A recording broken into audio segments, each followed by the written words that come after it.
ಹೌದೌದು, ಇಲ್ಲಿ ಬರುತ್ತೆ. ಇವತ್ತಾಗಿದ್ದು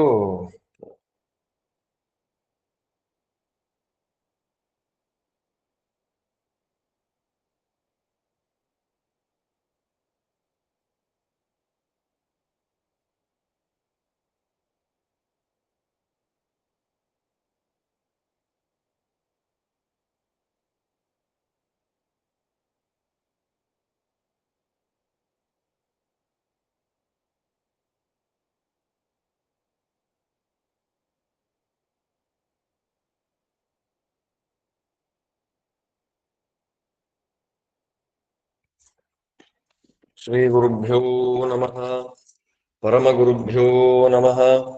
ಶ್ರೀಮದಾನಂದತೀರ್ಥ ಭಗವತ್ಪಾದಾಚಾರ್ಯ ಗುರುಭ್ಯೋ ನಮಃ. ಹರಿ ಓಂ. ನಿಖಿಲ ಗುಣನಿಕಾಯಂ ನಿತ್ಯ ನಿರ್ಧೂತಹೇಯಂ ಶುಭತಮಮತಿಮೇಯಂ ಶುದ್ಧ ಸೌಖ್ಯಾಪ್ತ್ಯುಪಾಯಂ ಸಕಲ ನಿಗಮಗೇಯಂ ಸರ್ವಶಬ್ದಾಭಿಧೇಯಂ ನವಜಲಧರಕಾಯಂ ನೌಮಿ ಲಕ್ಷ್ಮೀ ಸಹಾಯಂ ವಿಘ್ನೌಘವಾರಣಂ ಸತ್ಯಾಶೇಷ ವಿಶ್ವಸ್ಯ ಕಾರಣಂ ಕರುಣಾ ಸಿಂಧುಮಾನಂದತೀರ್ಥಬಂಧುಂ ಹರಿಂ ಭಜೆ. ಅಭ್ರಮಂ ಭಂಗರಹಿತಂ ಅಜಡಂ ವಿಮಲಂ ಸದಾ ಆನಂದತೀರ್ಥಮತುಲಂ ಭಜೆ ತಾಪತ್ರಯಾಪಹಂ. ಭವತಿ ಯದನುಭಾವಾದೇಡಮೂಕೋऽಪಿ ವಾಗ್ಮೀ ಜಡಮತಿರಪಿ ಜಂತುರ್ಜಾಯತೆ ಪ್ರಾಜ್ಞಮೌಲಿಃ. ಸಕಲವಚನಚೇತೋ ದೇವತಾ ಭಾರತೀ ಸಾ ಮಮ ವಚಸಿ ನಿಧತ್ತಾಂ ಸನ್ನಿಧಿಂ ಮಾನಸೇ ಚ.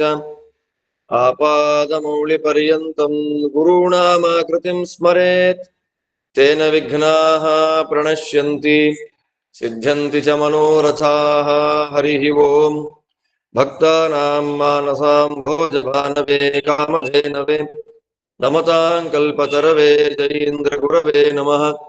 ಪೂಜ್ಯಾಯ ರಾಘವೇಂದ್ರಾಯ ಸತ್ಯಧರ್ಮರತಾಯ ಚ ಭಜತಾಂ ಕಲ್ಪವೃಕ್ಷಾಯ ನಮತಾಂ ಕಾಮಧೇನವೇ. ಹರಿ ಓಂ. ಅತ್ಯಂತ ಪವಿತ್ರವಾದಂತಹ ಪರ್ವಕಾಲ, ಒಳ್ಳೆಯ ಜ್ಯೇಷ್ಠ ಮಾಸ. ಜ್ಯೇಷ್ಠ ಮಾಸ ಅತ್ಯಂತ ಶ್ರೇಷ್ಠವಾದಂತಹ ಒಂದು ಮಾಸ. ಅನೇಕ ಮಹಾನುಭಾವರಾದ ಜ್ಞಾನಿಗಳನ್ನ ನಾವೆಲ್ಲರೂ ಸ್ಮರಣೆಯನ್ನ ಮಾಡಿಕೊಳ್ಳುವಂತಹ ಒಂದು ಪವಿತ್ರವಾದಂತಹ ಒಂದು ಮಾಸ. ಅದರಲ್ಲೂ ಈ ಸಲ ಜ್ಯೇಷ್ಠ ಮಾಸ ಅಂತ ಅನ್ನೋದು 2 ಸಲ ಬಂದುಬಿಟ್ಟಿದೆ. ಒಂದು ಅಧಿಕ ಜ್ಯೇಷ್ಠ ಅಂತ, ಇನ್ನೊಂದು ನಿಜ ಜ್ಯೇಷ್ಠ. ಅದರಲ್ಲೂ ಅಧಿಕ ಜ್ಯೇಷ್ಠ ಮಾಸದಲ್ಲಿ ನಮ್ಮ ಶಕ್ತಿಗನುಗುಣವಾಗಿ ನಮಗೇನಾಗುತ್ತೋ ಸಾಧನೆಯನ್ನು ನಾವು ಮಾಡಿಕೊಂಡಿದ್ದೇವೆ. ಈಗ ನಿಜ ಜ್ಯೇಷ್ಠ ಮಾಸದಲ್ಲಿ ಏನಾಗುತ್ತೋ ಸ್ವಲ್ಪ ಒಂದು 3-4 ದಿನಗಳ ಕಾಲ ಗುರುಗಳ ಸ್ಮರಣೆಯನ್ನ ಮಾಡುವಂಥದ್ದು. ಯಾಕೆ ಅಂತಂದ್ರೆ ನಾವು ಜೀವನದಲ್ಲಿ ಏನು ಸಾಧನೆ ಮಾಡ್ತೀವೋ ಬಿಡ್ತೀವೋ ನಮಗ್ ಗೊತ್ತಿಲ್ಲ. ಸಾಧನೆಯನ್ನ ಮಾಡಿ ದೇವರ ದರ್ಶನವನ್ನ ಮಾಡಿದಂತಹ ಜ್ಞಾನಿಗಳನ್ನ ನಾವು ಸ್ತೋತ್ರ ಮಾಡಿಬಿಟ್ರೆ ಸಾಕು, ಅವರ ಹೆಸರು ಹೇಳಿಬಿಟ್ರೆ ಸಾಕು, ದೇವರು ನಮ್ಮನ್ನ ಅವನ ಲಿಸ್ಟಲ್ಲಿ ಸೇರಿಸ್ಕೊಂತಾನೆ. ಅದಕ್ಕೆ ಯಾವಾಗಲೂ ಭಾಗವತಾದಿ ಗ್ರಂಥಗಳು ಸ್ಪಷ್ಟ ಹೇಳ್ತಾ ಇರುತ್ತೆ, ನಂಗೆ ಅರ್ಥ ಆಗಲಿಲ್ಲ ಅಂತ ಯಾವತ್ತೂ ಹೇಳಬಾರದಂತೆ. ಅರ್ಥ ಯಾರಿಗೂ ಆಗದೇ ಇಲ್ಲ. ಅರ್ಥ ಆಗಿದೆ ಅಂತ ಯಾರನ್ನಾರು ಕೇಳಿದ್ರೆ ಆ ಕಾಲಕ್ಕೆ ಮಾತ್ರ ಅರ್ಥ ಆಗಿರುತ್ತೆ, ಆಮೇಲೆ ಅರ್ಥನೇ ಆಗಿಲ್ಲ ಅಂತ ಹೇಳ್ಬಿಡ್ತಾರೆ. ಆದ್ರಿಂದ ಯಾರು ಅರ್ಥ ಮಾಡ್ಕೊಂಡವ್ರು ಪ್ರಪಂಚದಲ್ಲಿ ಯಾರೂ ಇಲ್ಲ. ವಾಯುದೇವರು, ಲಕ್ಷ್ಮೀ ನಾರಾಯಣರನ್ನ ಬಿಟ್ರೆ ಬೇರೆ ಯಾರಿಗೂ ಪೂರ್ಣವಾಗಿ ಅರ್ಥ ಆಗಿಲ್ಲ. ಆದ್ದರಿಂದ ನಾವೇನ್ ಮಾಡ್ಬೇಕು ಅಂದ್ರೆ ಆ ದಾರಿನಲ್ಲಿ ಅರ್ಥ ಮಾಡ್ಕೊಳ್ಳೋ ಪ್ರಯತ್ನವನ್ನಾದ್ರೂ ಮಾಡಿದಾಗ ಮಾತ್ರ ಅದು ಸಾರ್ಥಕ ಆಗತ್ತೆ, ಹುಟ್ಟಿದ್ದಕ್ಕೆ ಮನುಷ್ಯರಾಗಿ. ಆದ್ದರಿಂದ ಆ ದೃಷ್ಟಿಯಲ್ಲಿ ವಿಜಯೇಂದ್ರ ತೀರ್ಥ ಗುರು ಸಾರ್ವಭೌಮರು ನಾವೆಲ್ಲ ಕೇಳಬೇಕಾದ ಹೆಸರು. ಅನೇಕರಿಗೆ ಗೊತ್ತೇ ಇಲ್ಲ ಅವ್ರ ಹೆಸರು. ಇನ್ನು ಅನೇಕರಿಗೆ ಗೊತ್ತಿದ್ರು ಕೂಡ ಅವ್ರು ಎಲ್ಲಿದ್ದಾರೆ ಅನ್ನೋದೇ ಗೊತ್ತಿಲ್ಲ. ಇನ್ನು ಅನೇಕರಿಗೆ ಅವ್ರು ಏನು ಕೆಲಸ ಮಾಡಿದ್ದಾರೆ, ಅವ್ರು ಏನು ಸಾಧನೆ ಮಾಡಿದ್ದಾರೆ ಅನ್ನೋದೇ ಗೊತ್ತಿಲ್ಲ. ಇನ್ನೂ ಕೆಲವರಿಗೆ ಇಂಥವ್ರೊಬ್ರು ಸ್ವಾಮಿಗಳು ಸನ್ಯಾಸಿಗಳು ಇದ್ರ ಲೋಕದಲ್ಲಿ ಅನ್ನೋದೇ ಗೊತ್ತಿಲ್ಲ. ಹಾಗೆ ನಾವೆಲ್ಲ ಗೊತ್ತಿಲ್ಲ ಗೊತ್ತಿಲ್ಲ ಅನ್ನೋದ್ರಲ್ಲೇ ಒಂದ್ಸಲ ಗೊತ್ತಿಲ್ಲ ಅಂತ ಕಾಲ ಕಳಿತೀವಿ, ಇನ್ನೊಂದ್ಸಲ ಅರ್ಥ ಆಗ್ತಿಲ್ಲ ಅಂತ ಕಾಲ ಕಳಿತೀವಿ. ಗೊತ್ತಿಲ್ಲ ಅರ್ಥ ಆಗ್ತಿಲ್ಲ ಅನ್ನುವಾಗ ಉದ್ಧಾರ ಆಗೋದು ಯಾವಾಗ ಅಂತ ಕೇಳಿದ್ರೆ ಬರೀ ಊಟ ಮಾಡೋದು, ತಿಂಡಿ ತಿನ್ನೋದು, ಮಲಗೋದ್ರಲ್ಲೇ ಕಾಲ ಕಳೆದ್ಬಿಟ್ರೆ ನಮಗೂ ನಾಯಿ ನರಿ ಹಂದಿಗಳಿಗೂ ಏನು ವ್ಯತ್ಯಾಸ ಇಲ್ಲ. ಆ ದೃಷ್ಟಿಯಲ್ಲಿ ವಿಜಯೇಂದ್ರ ತೀರ್ಥ ಗುರು ಸಾರ್ವಭೌಮರ ಆರಾಧನೆ ನಾಳೆ ಬರೋ 12ನೇ ತಾರೀಕು ದ್ವಾದಶಿ. ಆ ಅಂಗವಾಗಿ ಪ್ರತಿ ವರ್ಷವೂ ಕೂಡ ವಿಜಯೇಂದ್ರ ತೀರ್ಥರ ಆರಾಧನಾ ಅಂಗವಾಗಿ ಪ್ರವಚನ ಜ್ಞಾನ ಕಾರ್ಯ ಅಂತ ಅನ್ನೋದಾಗತ್ತೆ. ಅದರಂತೆ ನಾನು ಎಲ್ಲೆಲ್ಲಿ ಇರ್ತಾ ಇದ್ನೋ ಅಲ್ಲಲ್ಲಿಂದ ಆನ್ಲೈನ್ ಮಾಧ್ಯಮದಲ್ಲಿ ಆಗ್ತಾ ಇತ್ತು. ಈ ಸಲ ಬಹಳ ಒಂದು ವಿಶೇಷ ಏನು ಅಂದ್ರೆ ವಿಜಯೇಂದ್ರ ಸ್ವಾಮಿಗಳೇ ಪ್ರತಿಷ್ಠಾಪನೆ ಮಾಡಿದಂತಹ ಒಂದು ಪ್ರಾಣದೇವರ ಸನ್ನಿಧಾನ ವಿಶೇಷ ಇಲ್ಲಿರೋದ್ರಿಂದ ಅವರ ಒಂದು ಅಂಶದ ಸನ್ನಿಧಾನವೂ ಇಲ್ಲಿದ್ದೇ ಇದೆ. ಅದರಿಂದ ಅವರು ಕೇಳಿಸ್ಕೊಳ್ತಾ ಇದ್ದಾರೆ ಎನ್ನುವಂತಹ ಅತ್ಯಂತ ಶ್ರದ್ಧಾಭಕ್ತಿಯಿಂದ ಅವರು ಓಡಾಡಿ ಅವರು ಪೂಜೆ ಮಾಡಿ ಅವರು ಪ್ರತಿಷ್ಠೆ ಮಾಡಿದಂತ ಆಂಜನೇಯನ ಪ್ರಾಣದೇವರ ಮುಖ್ಯ ಪ್ರಾಣದೇವರ ವಿಶೇಷವಾದಂತಹ ಸನ್ನಿಧಾನದಲ್ಲಿ ಸ್ವಲ್ಪ ಹೊತ್ತುಗಳ ಕಾಲ ಅವರ ಮಹಿಮೆ ಅವರ ಗ್ರಂಥಗಳನ್ನ ವಿಶೇಷವಾಗಿ ಅವರ ಗ್ರಂಥ ಅದನ್ನು ಅನುಸಂಧಾನ ಮಾಡೋಣ ಅಂತ ಹೇಳ್ತಾ, ಸಾಮಾನ್ಯವಾಗಿ ನಮ್ಮ ದೇಶದಲ್ಲಿ ಬೇಕಾದಷ್ಟು ಮತಗಳಿದೆ. ಒಬ್ಬೊಬ್ಬರಿಗೆ ಒಬ್ಬೊಬ್ಬ ದೇವತೆ ಅಂತಂದ್ರೆ ತುಂಬಾ ಇಷ್ಟ. ಹಾಗೆ ಎಷ್ಟು ದೇವತೆಗಳನ್ನ ಆರಾಧನೆ ಮಾಡ್ತಾರೆ ಅಂದ್ರೆ ಮುಖ್ಯವಾಗಿ 6 ದೇವತೆಗಳನ್ನ ಆರಾಧನೆ ಮಾಡುವಂತಹ ಸಂಪ್ರದಾಯ ನಮ್ಮಲ್ಲಿದೆ. ಅದನ್ನ ಷಣ್ಮತಗಳು 6 ಮತಗಳು ಅಂತ. ಕೆಲವರಿಗೆ ಶಿವ ಅಂದ್ರೆ ಬಹಳ ಪ್ರೀತಿ, ಆದ್ದರಿಂದ ಅವನನ್ನ ನಮಗೆ ಶಿವ ಅಂತಂದ್ರೆ ಪ್ರೀತಿ ಎಂದ ಮಾತ್ರಕ್ಕೆ ಶಿವನ್ ದೇವಸ್ಥಾನಕ್ಕೆ ಹೋದವರೆಲ್ಲ ಶೈವರಲ್ಲ, ವಿಷ್ಣು ದೇವಸ್ಥಾನಕ್ಕೆ ಹೋಗೋರೆಲ್ಲ ವೈಷ್ಣವರಲ್ಲ, ಸ್ಕಂದನ್ ದೇವಸ್ಥಾನಕ್ಕೆ ಹೋಗೋರೆಲ್ಲ ಸ್ಕಾಂದರಲ್ಲ. ಅಂದ್ರೆ ಆಯಾ ಮತಗಳಿಗೆ ಅನುಸಾರವಾದ ಅದರದ್ದೇ ಆದ ಒಂದು ಪೂಜಾ ಪದ್ಧತಿ ಇದೆ. ಆ ಪೂಜಾ ಪದ್ಧತಿಯನ್ನ ಫಾಲೋ ಯಾರು ಮಾಡ್ತಾರೆ ಅವರು ಆ ಮತಕ್ಕೆ ಸೇರಿದವರು ಅಂತ. ಹಾಗೆ 6 ಮತಗಳು ನಮ್ಮಲ್ಲಿದೆ. ಒಂದು ಶೈವ, ಶಿವನನ್ನ ಪೂಜೆ ಮಾಡುವಂಥವ್ರು. ಶಿವನನ್ನ ಪೂಜೆ ಮಾಡೋದು ಅಂದ್ರೆ ಅದ್ರದ್ದೊಂದು ಕ್ರಮ ಬೇರೆ ಇದೆ, ಬೇಕಾದಷ್ಟು ಆಗಮಗಳಿದೆ ಅದರಲ್ಲಿ. ಅವರನ್ನು ಶೈವರು ಅಂತ ಕರೀತಾರೆ. ಇನ್ನು ವಿಷ್ಣುವನ್ನ ಪೂಜೆಯನ್ನ ಮಾಡತಕ್ಕಂತಹ ವ್ಯಕ್ತಿಗಳು, ಅದೊಂದು ಕ್ರಮ, ಪಾಂಚರಾತ್ರಾದಿ ಆಗಮಗಳು. ಅದನ್ನ ಫಾಲೋ ಮಾಡಿಕೊಂಡು ಬರುವಂತಹ ಒಂದೇನಿದೆ ಅದನ್ನ ವೈಷ್ಣವ ಅಂತ ಕರೀತಾರೆ. ಅದಾದ್ಮೇಲೆ ದುರ್ಗಾ, ಆ ದುರ್ಗಾದೇವಿ ಶಕ್ತಿ, ಅವಳನ್ನ ಪೂಜೆ ಮಾಡುವಂತಹ ಒಂದು ಸಂಪ್ರದಾಯ, ಅವರನ್ನ ನಮ್ಮಲ್ಲಿ ಶಾಕ್ತರು ಅಂತ ಕರೀತಾರೆ. ಅದಾದ್ಮೇಲೆ ಸ್ಕಂದ, ಸುಬ್ರಹ್ಮಣ್ಯನನ್ನ ವಿಶೇಷವಾಗಿ ಪೂಜೆ ಮಾಡುವಂತಹ ಒಂದು ಸಂಪ್ರದಾಯ, ಅದಕ್ಕೆ ಆಗಮಗಳು. ಅದನ್ನ ಅನುಷ್ಠಾನ ಮಾಡ್ಕೊಂಡು ಬರೋರನ್ನ ಸ್ಕಾಂದರು ಅಂತ ಕರೀತಾರೆ. ಅದಾದ್ಮೇಲೆ ಗಣಪತಿ, ಆ ಗಣಪತಿಯನ್ನ ವಿಶೇಷ ಆರಾಧನೆ ಮಾಡುವಂತಹ ಒಂದು ಮತ, ಅವರನ್ನ ಗಾಣಪತ್ಯರು ಅಂತ ಕರೀತಾರೆ. ಇದು 5 ಆಯ್ತು. ಶೈವ, ವೈಷ್ಣವ, ಶಾಕ್ತ, ಸ್ಕಾಂದ, ಗಾಣಪತ್ಯ 5 ಆಯ್ತು. 6ನೇದೊಂದಿದೆ ಇವತ್ತು ನಮ್ಮ ದೇಶದಲ್ಲಿ, ಅದು ಹೊರಟೋಗಿದೆ. ಆದಷ್ಟು ಇಲ್ಲ. ರಥಸಪ್ತಮಿ ದಿನ ಒಂದಿನ ಏನೋ ಒಂದು ರಂಗೋಲಿ ಹಾಕಿ ಪೂಜೆ ಮಾಡ್ಬಿಡ್ತೀವಿ. ಯಾರದು? ಸೂರ್ಯ. ಸೂರ್ಯನನ್ನ ವಿಶೇಷವಾಗಿ ಆರಾಧನೆಯನ್ನ ಮಾಡುವಂತಹ ಒಂದು ಮತ, ಅವರನ್ನ ಸೌರ ಮತ ಅಂತ ಕರೀತಾರೆ. ಅದರಿಂದ ಈ 6 ಷಣ್ಮತಗಳು ಅಂತ ಕರೆಯುವಂಥದ್ದು. ಆ ಷಣ್ಮತಗಳಲ್ಲಿ ಅವರವರಲ್ಲೇ ಪರಸ್ಪರವಾಗಿ ತಿಕ್ಕಾಟಗಳು. ಶೈವ ದೊಡ್ಡದು, ವೈಷ್ಣವ ದೊಡ್ಡದು, ಶಾಕ್ತ ದೊಡ್ಡದು, ಸ್ಕಾಂದ ದೊಡ್ಡದು. ನಮ್ಮಲ್ಲಿ ದೊಡ್ಡದು ಚಿಕ್ಕದು ಅಂತನ್ನುವ ಗಲಾಟೆಗಿಂತ ವೇದಗಳಲ್ಲಿ ಯಾವುದನ್ನು ಹೇಳಿದೆ, ವೇದಗಳು ಯಾವುದನ್ನ ಅದು ಅಥೆಂಟಿಫೈಡ್ ಮಾಡಿದೆ ಅನ್ನೋದನ್ನ ನೋಡ್ಕೊಂಡು ನಾನ್ ನಂಬಿದ್ ದೊಡ್ಡದು ಅಂತ ಯಾರು ಹೋಗ್ತಾರೆ ಅವ್ರು ನಿಜವಾಗಿ ಮೂರ್ಖರು. ನಾನ್ ನಂಬಿದೀನಿ ಆದ್ರಿಂದ ಇದು ದೊಡ್ಡದು, ಇಲ್ಲ ಅಂದ್ರೆ ನಾನೇ ಹುಡ್ತಾ ಇರ್ಲಿಲ್ಲ ಇಲ್ಲಿ ಅಂತ ಮಾತಾಡ್ತಾರೆ. ದೊಡ್ಡದು ಯಾವುದೋ ಬೇರೆ ಇರುತ್ತೆ, ನನ್ನ ನಂಬಿಕೆ ಬೇರೆ ಇರುತ್ತೆ. ಅದಕ್ಕೆ ಶ್ರವಣ ಮಾಡಬೇಕು, ಆದಷ್ಟು ಪಾಠ ಪ್ರವಚನಗಳನ್ನ ಕೇಳ್ತಾ ಇರ್ಬೇಕು ಅಂತ. ಯಾಕೆ ಹೇಳ್ತಾರೆ ಅಂತಂದ್ರೆ ನಿಜವಾದ ತತ್ವ ಯಾವುದು ಅಂತ ನಮಗ್ ಗೊತ್ತಾಗೋದೆ ಕೇಳ್ತಾ ಬಂದಾಗ. ಒಂದು ನಾವು ನಂಬಿದ್ದಕ್ಕಿಂತ ಬೇರೆಯಾಗಿರೋದು ಉತ್ತಮ ಅಂತ ಗೊತ್ತಾದಾಗ ಬೇಜಾರು ಮಾಡ್ಕೊಳ್ಬೇಕಾದ ಅವಶ್ಯಕತೆ ಇಲ್ಲ. ಬೇಜಾರು ಮಾಡ್ಕೊಂಡು ಏನ್ ಮಾಡ್ಬೇಕಾಗಿದೆ, ಇರೋ ಸತ್ಯ ತಿಳ್ಕೊಂಡು ಸಾಧನೆ ಮಾರ್ಗದಲ್ಲಿ ಮುನ್ನುಗ್ಗಬೇಕಾದ್ದು ನಮ್ಮ ಕರ್ತವ್ಯ. ಅದರಂತೆ 6 ಮತಗಳಲ್ಲಿ ಪರಸ್ಪರವಾಗಿ ನಮ್ಮಲ್ಲಿ ಪರಂಪರೆಯಿಂದ ತಿಕ್ಕಾಟ ಅಂತ ಅನ್ನೋದು ಇದ್ದೇ ಇದೆ. ಆ ತಿಕ್ಕಾಟಕ್ಕೆ ಏನಾಯ್ತು ಅಂತಂದ್ರೆ ಕೊಲೆಗಳಾಗೋಯ್ತು. ಕೊಲೆಗಳಾಗಿ ಯಾರಾದ್ರೂ ಒಂದು ಮತ ಸ್ವಲ್ಪ ಅಧಿಕಾರ ಸ್ಥಾನದಲ್ಲಿ ಬಂದ್ರೆ ಇನ್ನು ಉಳಿದ 5 ಮತಗಳನ್ನ ತುಳಿದಾಕಿ, ಆ 5 ಮತಗಳವರು ಪೂಜೆ ಮಾಡ್ತಾ ಇದ್ದ ದೇವಸ್ಥಾನಗಳನ್ನ ಮುಚ್ಚಾಕಿ, ಆ ಗುಡಿಗಳನ್ನ ಒಡೆದಾಕಿ ಪೂಜೆಗಳೇ ಆಗದೆ ಇರುವಂತೆ ಮಾಡಿಬಿಟ್ಟಿತ್ತು. ಅದು ನಮ್ಮಲ್ಲಾಗಿರುವಂತ ದೊಡ್ಡ ಸಮಸ್ಯೆ ಇದೆ. ಹಾಗೆ ಯಾವ ಕ್ಷೇತ್ರದಲ್ಲಿ ಆಗಿತ್ತು ಅಂತ ಕೇಳಿದ್ರೆ ಕುಂಭಕೋಣ ಅಂತ ಒಂದು ಪ್ರಸಿದ್ಧವಾದ ಕ್ಷೇತ್ರ. ಇವತ್ತು ನಮ್ಮಲ್ಲಿ ಪ್ರಸಿದ್ಧವಾದ ಘಟಿಕಾ ಸ್ಥಾನಗಳು ಅಂತ ಇತ್ತು. ಅಂದ್ರೆ ನಾವು ವಿಜಯೇಂದ್ರರನ್ನ ಪರಿಚಯ ಮಾಡ್ಕೊಳ್ಬೇಕಾದ್ರೆ ಎಷ್ಟೆಲ್ಲ ಸುತ್ತಾಕೊಂಡ್ ಬರ್ಬೇಕು ನೋಡಿ. ಘಟಿಕಾಸ್ಥಾನಗಳು ಅಂತ. ಘಟಿಕಾಸ್ಥಾನ ಅಂದ್ರೆ ಯೂನಿವರ್ಸಿಟಿ ಅಂತ ಅರ್ಥ. ಆ ಘಟಿಕಾಸ್ಥಾನಗಳಲ್ಲಿ ಬೇಕಾದಷ್ಟು ತಕ್ಷಶಿಲಾ ಅಂತ ಇತ್ತು, ನಳಂದ ಅಂತ ಇತ್ತು, ಅದರ ಜೊತೆಯಲ್ಲೇ ಬೇರೆ ಬೇರೆ ಇತ್ತು. ಅದೆಲ್ಲ ಆ ಕಡೆ ಆಗೋಯ್ತು. ಇನ್ನು ಎಲ್ಲದಕ್ಕಿಂತ ಪ್ರಸಿದ್ಧವಾಗಿ ಕಾಶ್ಮೀರದಲ್ಲಿ ವಿದ್ಯಾಪೀಠ ಇತ್ತು. ಅದು ಯಾವಾಗಲೂ ನಾಶ ಆಗೋಯ್ತು. ತಕ್ಷಶಿಲಾ, ನಾಳಂದ, ವಿಕ್ರಮಶಿಲಾ ಅಂತ ಒಂದು ವಿದ್ಯಾಪೀಠ ಇತ್ತು. ಆ ವಿಕ್ರಮಶಿಲಾ ಅಂತ ಅನ್ನೋದನ್ನು ನಾಶ ಮಾಡಿಬಿಟ್ರು. ಅದೆಲ್ಲ ಉತ್ತರಕ್ಕಾಯ್ತು. ದಕ್ಷಿಣಕ್ಕೆ ಅಂತ ಆಗುವಾಗ 2-3 ಇತ್ತು ನಮ್ಮಲ್ಲಿ. ಮುಳುಬಾಗಿಲು ಒಂದು, ಅದಾದ್ಮೇಲೆ ಕಾಂಚೀಪುರ ಒಂದು, ಅದಾದ್ಮೇಲೆ ಕುಂಭಕೋಣ ಒಂದು, ಅದಾದ್ಮೇಲೆ ವಿಜಯನಗರ ಅಂತ. ಇವಾಗ ಪರೀಕ್ಷೆ ಮಾಡುವಂತ ವಿಷಯದ ಪ್ರೆಸೆಂಟ್ ಇವಾಗ ವ್ಯಾಕರಣ ತರ್ಕ ಅನ್ನೋ ಪರೀಕ್ಷಾ ವಿಷಯ ತೆನಾಲಿ ಅಂತ ಬರುತ್ತೆ. ನಮ್ ತೆನಾಲಿ ರಾಮಕೃಷ್ಣ ಅನ್ಬಿಡ್ತೀವ ನಾವು. ಅವನ್ ಇದಾರೋ ಬಿಟ್ಟಿದಾರೋ ನಮಗ್ ಗೊತ್ತಿಲ್ಲ. ಒಟ್ಟಿನಲ್ಲಿ ಅಕ್ಬರ್ ಬೀರ್ಬಲ್ ಇದ್ದಾಗ ಕಥೆ ಅದು. ಆ ತೆನಾಲಿ ಅನ್ನುವಂತಹ ಊರೇನಿದೆ, ಆ ತೆನಾಲಿಯಲ್ಲಿ ಪರೀಕ್ಷೆ ಕೊಡ್ತಾರೆ. ಆ ತೆನಾಲಿನಲ್ಲಿ ಪರೀಕ್ಷೆ ಕೊಟ್ಬಿಟ್ಟ ಅವನು ಅಂತಂದ್ರೆ ದೊಡ್ಡ ವಿದ್ವಾಂಸ ಅಂತ. ಇವತ್ತು ಹಾಗಾಗಿದೆ. ಈ ದಕ್ಷಿಣ ದೇಶದಲ್ಲಿದ್ದಂತಹ 5-6 ಘಟಿಕಾಸ್ಥಾನಗಳಲ್ಲಿ ಒಂದು ಘಟಿಕಾಸ್ಥಾನವನ್ನ ಒಬ್ಬ ರಾಜ ಮಾಡಬೇಕಾಗಿದ್ದನ್ನ ಒಬ್ಬ ಯತಿಗಳೇ ಮಾಡಿದ್ದು ಅಂದ್ರೆ ವಿಜಯನಗರ, ಮುಳುಬಾಗಿಲು, ಕುಂಭಕೋಣ. ಅದರಲ್ಲಿ ವಿಜಯನಗರದಲ್ಲಿ ಘಟಿಕಾಸ್ಥಾನವನ್ನ ಮಾಡಿದವರು ವ್ಯಾಸರಾಜರಾದ್ರೆ, ಮುಳುಬಾಗಿಲಲ್ಲಿ ಘಟಿಕಾಸ್ಥಾನವನ್ನ ಮಾಡಿದ್ಯಾರೋ ಶ್ರೀಪಾದರಾಜರು, ಕುಂಭಕೋಣವನ್ನ ಘಟಿಕಾಸ್ಥಾನ ಅಂತ ಮಾಡ್ಕೊಂಡಿದ್ಯಾರೋ ವಿಜಯೇಂದ್ರ ಸ್ವಾಮಿಗಳವರು. ಇದೆಲ್ಲ ಏನ್ ಕಟ್ಟುಕಥೆನಾ ಅಂತಂದ್ರೆ, ನಾವ್ ಇವತ್ತಿಗೂ ಕೂಡ, ನಾನು ಮೊದಲೇ ಹೇಳಿದ್ದು, 6 ಮತಗಳಲ್ಲಿ ಒಂದು ಮತ ಒಂದು ಪ್ರಾಬಲ್ಯ ಸಾಧಿಸಿಬಿಟ್ರೆ ಮಿಕ್ಕಿದ್ ಎಲ್ಲವನ್ನು ನಾಶ ಮಾಡಿಬಿಡ್ತಾರೆ ಅಂತ ಅನ್ನೋದಕ್ಕೆ ಕುಂಭಕೋಣ ಅನ್ನೋದು ಸಾಕ್ಷಿಯಾಗಿ ನಿಂತು ಬಿಟ್ಟಿತ್ತು. ಶೈವ, ಆ ಶೈವದಲ್ಲೇ 2 ಇದೆ ನಮ್ಮಲ್ಲಿ. ಶೈವದಲ್ಲಿ ಮತ್ತೆ ಇವತ್ತು ಅದೆಲ್ಲ ವಿವಾದ ಗಲಾಟೆ ಆಗೋಗಿದೆ. ಹೆಸರುಗಳೇ ಗಲಾಟೆ, ಜಾತಿ ಅಂತ ಗಲಾಟೆ ಇವತ್ತು. ನಮ್ಮಲ್ಲಿ ಆ ತರ ಜಾತಿ ಇಲ್ಲ. ಶೈವ ಅಂತಂದ್ರೆ 2, ಒಂದು ಶೈವ, ಇನ್ನೊಂದು ವೀರಶೈವ.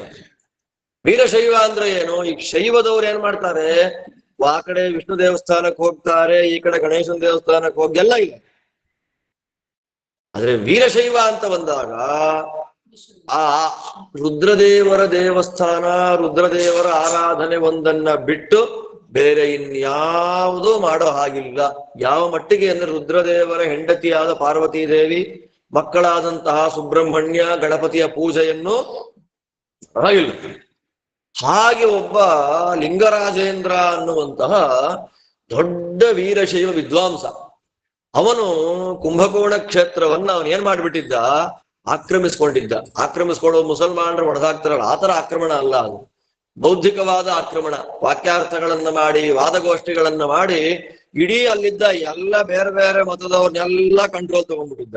ಕಂಟ್ರೋಲ್ ತಗೊಂಡು ಏನ್ ಮಾಡಿದ್ದ, ಅವನಿಗೆ ಬೇಕಾದ ದೇವಸ್ಥಾನಗಳಲ್ಲಿ ಮಾತ್ರ ಪೂಜೆ, ಅವನಿಗಿಷ್ಟ, ಅವನು ಯಾವುದನ್ನ ಫಾಲೋ ಮಾಡಲ್ಲ, ಆ ದೇವಸ್ಥಾನ ಅಲ್ಲಿತ್ತು ಅಂದ್ರೆ ಪೂಜೆನೇ ಇಲ್ಲ ಅಲ್ಲಿ. ಹೇಗಿರುತ್ತೆ ನೋಡಿ. ಅತ್ತ ಘಟಿಕಾಸ್ಥಾನ ಕುಂಭಕೋಣ, ಅಲ್ಲಿ ಏನಾಗಿದೆ, ಇವತ್ತಿಗೂ ಕೂಡ ಒಂದೊಂದು ಊರಲ್ಲಿ ಒಂದೊಂದು ದೇವಾಲಯಗಳು ಫೇಮಸ್ ಆಗಿರುತ್ತೆ. ಬಟ್ ಕುಂಭಕೋಣದಂತಹ ಕ್ಷೇತ್ರದಲ್ಲಿ ಇರೋ ಬರೋ ಬೀದಿಗಳಲ್ಲೆಲ್ಲ ದೇವಾಲಯಗಳ ಮಯ. ಅಂಥ ಕ್ಷೇತ್ರ ವಿದ್ಯೆಗೆ ಅದು ಸ್ಥಾನ ಆಗ್ಬೇಕಷ್ಟೇ ಹೊರತು ಗಲಾಟೆ ಕಾರಣ ಆಗಬಾರದು ಅಂತ ವ್ಯಾಸರಾಜರು ಆಲೋಚನೆಯನ್ನ ಮಾಡಿ ಆ ಊರಿಗೆ ಇದನ್ನ ನಿಮ್ಮ ಕಾರ್ಯಕ್ಷೇತ್ರವನ್ನ ಮಾಡ್ಕೊಳ್ಬೇಕು. ನೀವ್ ಎಲ್ಲೇ ದೇಶವನ್ನ ತಿರುಗಿದ್ರು ಕೂಡ ನೀವು ವಾಪಸ್ ಬರ್ಬೇಕಾದ ಎಲ್ಲಿಗೆ, ಇಲ್ಲಿ ನಿಮ್ಮ ಊರು ಯಾವುದು, ಕುಂಭಕೋಣ ಮಾಡ್ಕೊಳ್ಬೇಕು ಅಂತ ವಿಜಯೇಂದ್ರ ತೀರ್ಥರಿಗೆ ಆದೇಶವನ್ನ ಮಾಡಿ ವ್ಯಾಸರಾಜರು ಅಲ್ಲಿ ಕಳಿಸ್ಕೊಟ್ರು. ಅಲ್ಲಿ ಕಳಿಸಿದ ಮೇಲೆ ಅವರು ತೋರಿಸಿದ ಪವಾಡಗಳಿಗೆ ಸಾಕ್ಷಿಯ ಇವತ್ತು ಅಲ್ಲಿ ದೇವಸ್ಥಾನದ ಗೋಪುರಗಳು ಎಲ್ಲ ನಿಂತಿದೆ ಅಂತ. ಅವರು ಅಲ್ಲಿ ಹೋಗಿ ಎಲ್ಲರನ್ನ ಸೋಲಿಸಿ ಎಲ್ಲಾ ದೇವಸ್ಥಾನ ಓಪನ್ ಮಾಡಿಸ್ಬಿಟ್ರು. ನಾವ್ ಯಾಕೆ ನಮಗೆ ಎಲ್ಲರೂ ಬೇಕು ಅಂತಂದ್ರೆ, ನಂದು ಒಂದೇ ಇರ್ಬೇಕು ಅಂತ. ಎಲ್ಲ ಪುರಾಣೋಕ್ತವಾದ ಕ್ಷೇತ್ರಗಳಲ್ಲಿ ನಾನು ಪೂಜೆ ಮಾಡೋ ದೇವಸ್ಥಾನ ಮಾತ್ರ ಇರ್ಬೇಕು, ಬೇರೆಯವ್ರ ಗುಡಿ ಬಾಗಿಲು ಹಾಕ್ಬೇಕು ಅಂತ ಅನ್ನೋದು, ಅದು ವಿಷ್ಣು ದೇವಾಲಯ ಕ್ಲೋಸ್ ಆಗ್ಬೇಕು, ಶಿವ ದೇವಾಲಯ ಮಾತ್ರ ಓಪನ್ ಇರಬೇಕು, ಸ್ಕಂದನ ದೇವಾಲಯ ಬಾಗಿಲು ಹಾಕ್ಬೇಕು ಅಂತ ಅನ್ನೋದು ಶಾಸ್ತ್ರ ಸಮ್ಮತವಾದ. ಅದಕ್ಕೆ ಹೇಳಿದ್ದು 6 ಮತಗಳಿದ್ರೂ ಕೂಡ ಯಾವುದನ್ನ ವೇದ ಸ್ವೀಕಾರ ಮಾಡ್ಕೊಂಡಿದೆ ಅನ್ನೋದು ನೋಡ್ಕೊಂಡಾಗ ವಿಜಯೇಂದ್ರ ತೀರ್ಥರಂತಾರೆ, ಎಲ್ಲ ದೇವತೆಗಳ ಅಂತರ್ಯಾಮಿಯಾಗಿ ದೇವರಿದ್ದಾನೆ. ಆದ್ದರಿಂದ ನೀವು ಯಾವ ದೇವತೆಗಳ ಪೂಜೆ ಮಾಡಿದರೂ ಕೂಡ ಮುಖ್ಯವಾಗಿ ಸೇರೋದು ಯಾರಿಗೆ? ಭಗವಂತನಿಗೆ. ಆದ್ದರಿಂದ ಎಲ್ಲಾ ದೇವತೆಗಳ ಪೂಜೆಯನ್ನು ನಿಮ್ಮ ನಿಮ್ಮ ಭಕ್ತಿ ಶಕ್ತಿಗೆ ಅನುಸಾರವಾಗಿ ಮಾಡ್ರಿ ಅಂತ ಹೇಳಿ ಅವ್ರು ಏನ್ ಮಾಡ್ತಾರೆ, ಅಲ್ಲಿ ಎಲ್ಲ ದೇವಾಲಯಗಳನ್ನ ತೆಗೆಸಿ ಎಲ್ಲ ಗುಡಿಗಳಲ್ಲಿ ವೈಭವದಿಂದ ಪೂಜೆ ಆಗುವಂತೆ ಮಾಡ್ತಾರೆ. ಅದಕ್ಕೆ ಸಾಕ್ಷಿಯಾಗಿ ಇವತ್ತಿಗೂ ಕೂಡ ವಿಜಯೇಂದ್ರ ತೀರ್ಥರು ಅಂತಂದ್ರೆ ವಿಷ್ಣು ಸರ್ವೋತ್ತಮತ್ವವನ್ನ ಅನುಷ್ಠಾನ ಮಾಡಿದಂತಹ ವ್ಯಕ್ತಿಗಳು. ಅಲ್ಲಿರುವಂತಹ ವಿಷ್ಣು ದೇವಸ್ಥಾನಗಳಿಗೆ ಹೋಗ್ಬಿಟ್ರೆ ಅವರ ಪ್ರತಿಮೆ ನಮ್ ಕಣ್ಣಿಗೆ ಕಾಣಲ್ಲ. ಈಗೇನ್ ಬೇಡ ಬಿಡಿ, ನಮ್ ಕಣ್ಣಿಗೆ ಕಾಣಲ್ಲ. ಆದ್ರೆ ಕುಂಭಕೋಣದಲ್ಲಿ ಇರುವಂತಹ ಒಳ್ಳೆ ಕುಂಭೇಶ್ವರ ಅಂತ ಒಂದು ದೇವಸ್ಥಾನ, ಕುಂಭೇಶ್ವರ ಅಂತ ಶಿವನ ದೇವಸ್ಥಾನ. ಆ ದೇವಸ್ಥಾನದ ಪಕ್ಕದಲ್ಲಿ ಪಾರ್ವತೀ ದೇವಿ, ಆ ಪಾರ್ವತೀ ದೇವಿ ಹೆಸರು ಮಂಗಳಾಂಬಿಕಾ ಅಂತ ಹೇಳಿ, ಅವರು ಪ್ರತಿನಿತ್ಯ ಸಾಯಂಕಾಲ ಆ ಮಂಗಳಾಂಬಿಕಾ ದೇವಿ ಎದುರುಗಡೆಯಲ್ಲಿ ಕೂತ್ಕೊಳ್ತಿದ್ರಂತೆ ಧ್ಯಾನ ಮಾಡ್ತಾ. ಆ ದೇವಿಗೆ ಏನ್ ಹಾರ ಹಾಕ್ತಾರೆ, ಆ ಹಾರ ಇವ್ರ ಮೇಲೆ ಬಂದು ಬೀಳ್ಬೇಕು ಪ್ರತಿನಿತ್ಯ. ಇವತ್ತಿಗೂ ಕೂಡ ಕುಂಭೇಶ್ವರ ದೇವಸ್ಥಾನದ ಪಕ್ಕದಲ್ಲಿರುವಂತಹ ಮಂಗಳಾಂಬಿಕಾ ದೇವಿ ಎದುರುಗಡೆ ವಿಜಯೇಂದ್ರ ತೀರ್ಥರು ಕೂತ್ಕೊಳ್ತಾ ಇದ್ದಂತಹ ಜಾಗ ಅಂತ ಮಾಡಿ ಇವತ್ತು ಬೆಳ್ಳಿನಲ್ಲಿ ಒಂದು ಚೌಕಟ್ಟು ಹಾಕಿದ್ದಾರೆ. ಆದ್ರೆ ಎದುರುಗಡೆ ಕಂಬದಲ್ಲೇ ವಿಜಯೇಂದ್ರರ ಪ್ರತಿಮೆ ಇದೆ ನೋಡಿ. ಶಿವನನ್ನ ಸರ್ವೋತ್ತಮ ಅಂತ ಪೂಜೆ ಮಾಡುವಂತಹ ಶೈವರು ಪೂಜೆ ಮಾಡುವ ದೇವಸ್ಥಾನದಲ್ಲಿ ಕಟ್ಟಾ ವೈಷ್ಣವರಾದ ವಿಜಯೇಂದ್ರರ ಪ್ರತಿಮೆ ಇದೆ ಅಂತಂದ್ರೆ ಅವರು ಆ ಮತಕ್ಕೆ ಇನ್ನೆಷ್ಟು ಪ್ರೋತ್ಸಾಹವನ್ನ ಕೊಟ್ಟಿದ್ರು. ಆ ಅಂದ್ರೆ ಎಲ್ಲ ಬೆಳಿಬೇಕು ಅಂತ ಚರ್ಚೆ ಇರ್ಲೇಬೇಕು. ಚರ್ಚೆ ಇದ್ರೂ ಕೂಡ ಎಲ್ಲರೂ ಸಮಾನ ಅಂದ್ರೆ ಯಾರ್ಯಾರಿಗೆ ಯಾವ ಯಾವ ಯೋಗ್ಯತೆ ಇದು ಆ ಜ್ಞಾನ ಬರ್ತಾ ಇರುತ್ತೆ. ಎಲ್ಲರಿಗೂ ಒಂದೇ ತರ ಜ್ಞಾನ ಬಂದ್ರೆ ಅಲ್ವಾ, ಎಲ್ಲಾ ಪಂಡಿತರೇ ಹಾಕ್ಬಿಟ್ರೆ ಪ್ರವಚನ ಕೇಳೋರು ಯಾರವಾಗ? ಅದಕ್ಕೆ ದೇವ್ರೇನ್ ಮಾಡ್ತಾನೆ, ಕೆಲವರನ್ನ ಹೇಳೋ ಸ್ಥಾನದಲ್ಲಿ ಕೂಡಿಸ್ತಾನೆ, ಕೆಲವರನ್ನ ಕೇಳೋ ಸ್ಥಾನದಲ್ಲಿ ಕೂಡಿಸ್ತಾನೆ. ಅದರಿಂದ ವಿಜಯೇಂದ್ರ ತೀರ್ಥರು ಮಾಡಿದ ಮೊದಲನೇ ಕೆಲಸ ಏನು ಅಂದ್ರೆ ಕ್ಷೇತ್ರಗಳನ್ನ ಕಪಿಮುಷ್ಟಿಯಿಂದ ಬಿಡಿಸಿದ್ರು.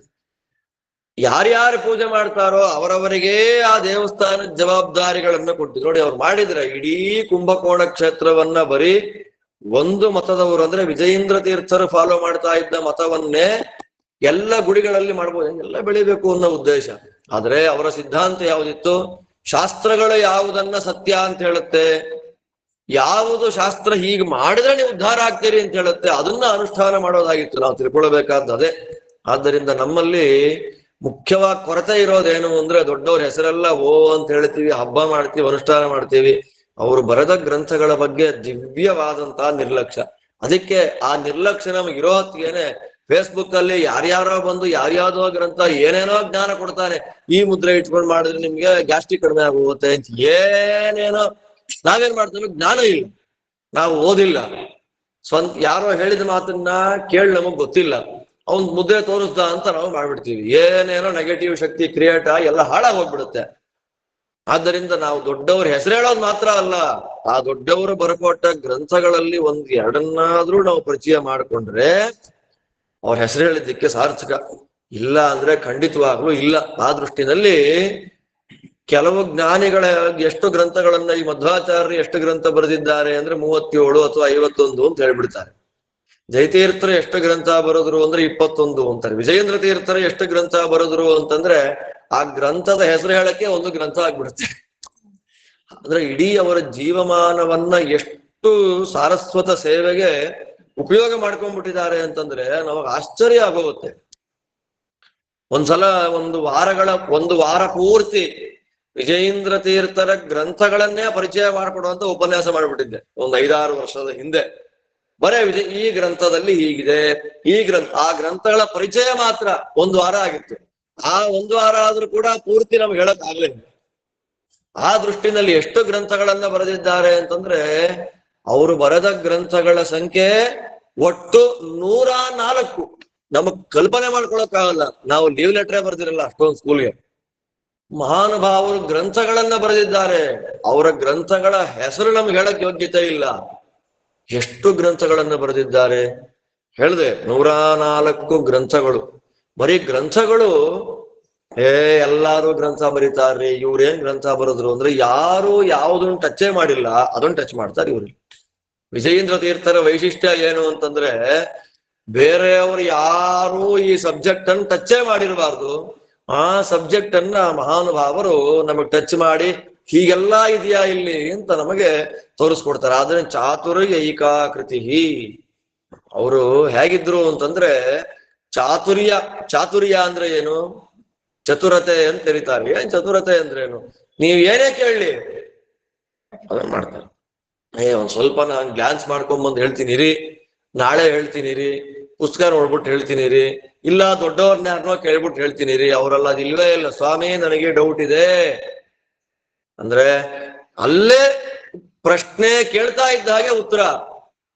ಬರೀ ಶಾಸ್ತ್ರದಲ್ಲಿ ಮಾತ್ರ ಅಲ್ಲ, ಅವನ್ ಯಾವನೋ ಬಂದ ನನಗೆ ಹೂವ ಕಟ್ಟಬೇಕು ಅಂತ ಆಸೆ ಇದೀರಪ್ಪ, ನಾನು ಕಲ್ತ್ಕೊಂಡ್ಬಂದ್ ಕಟ್ತೀನಿ ಹೂವ ಅಂತಿಲ್ಲ.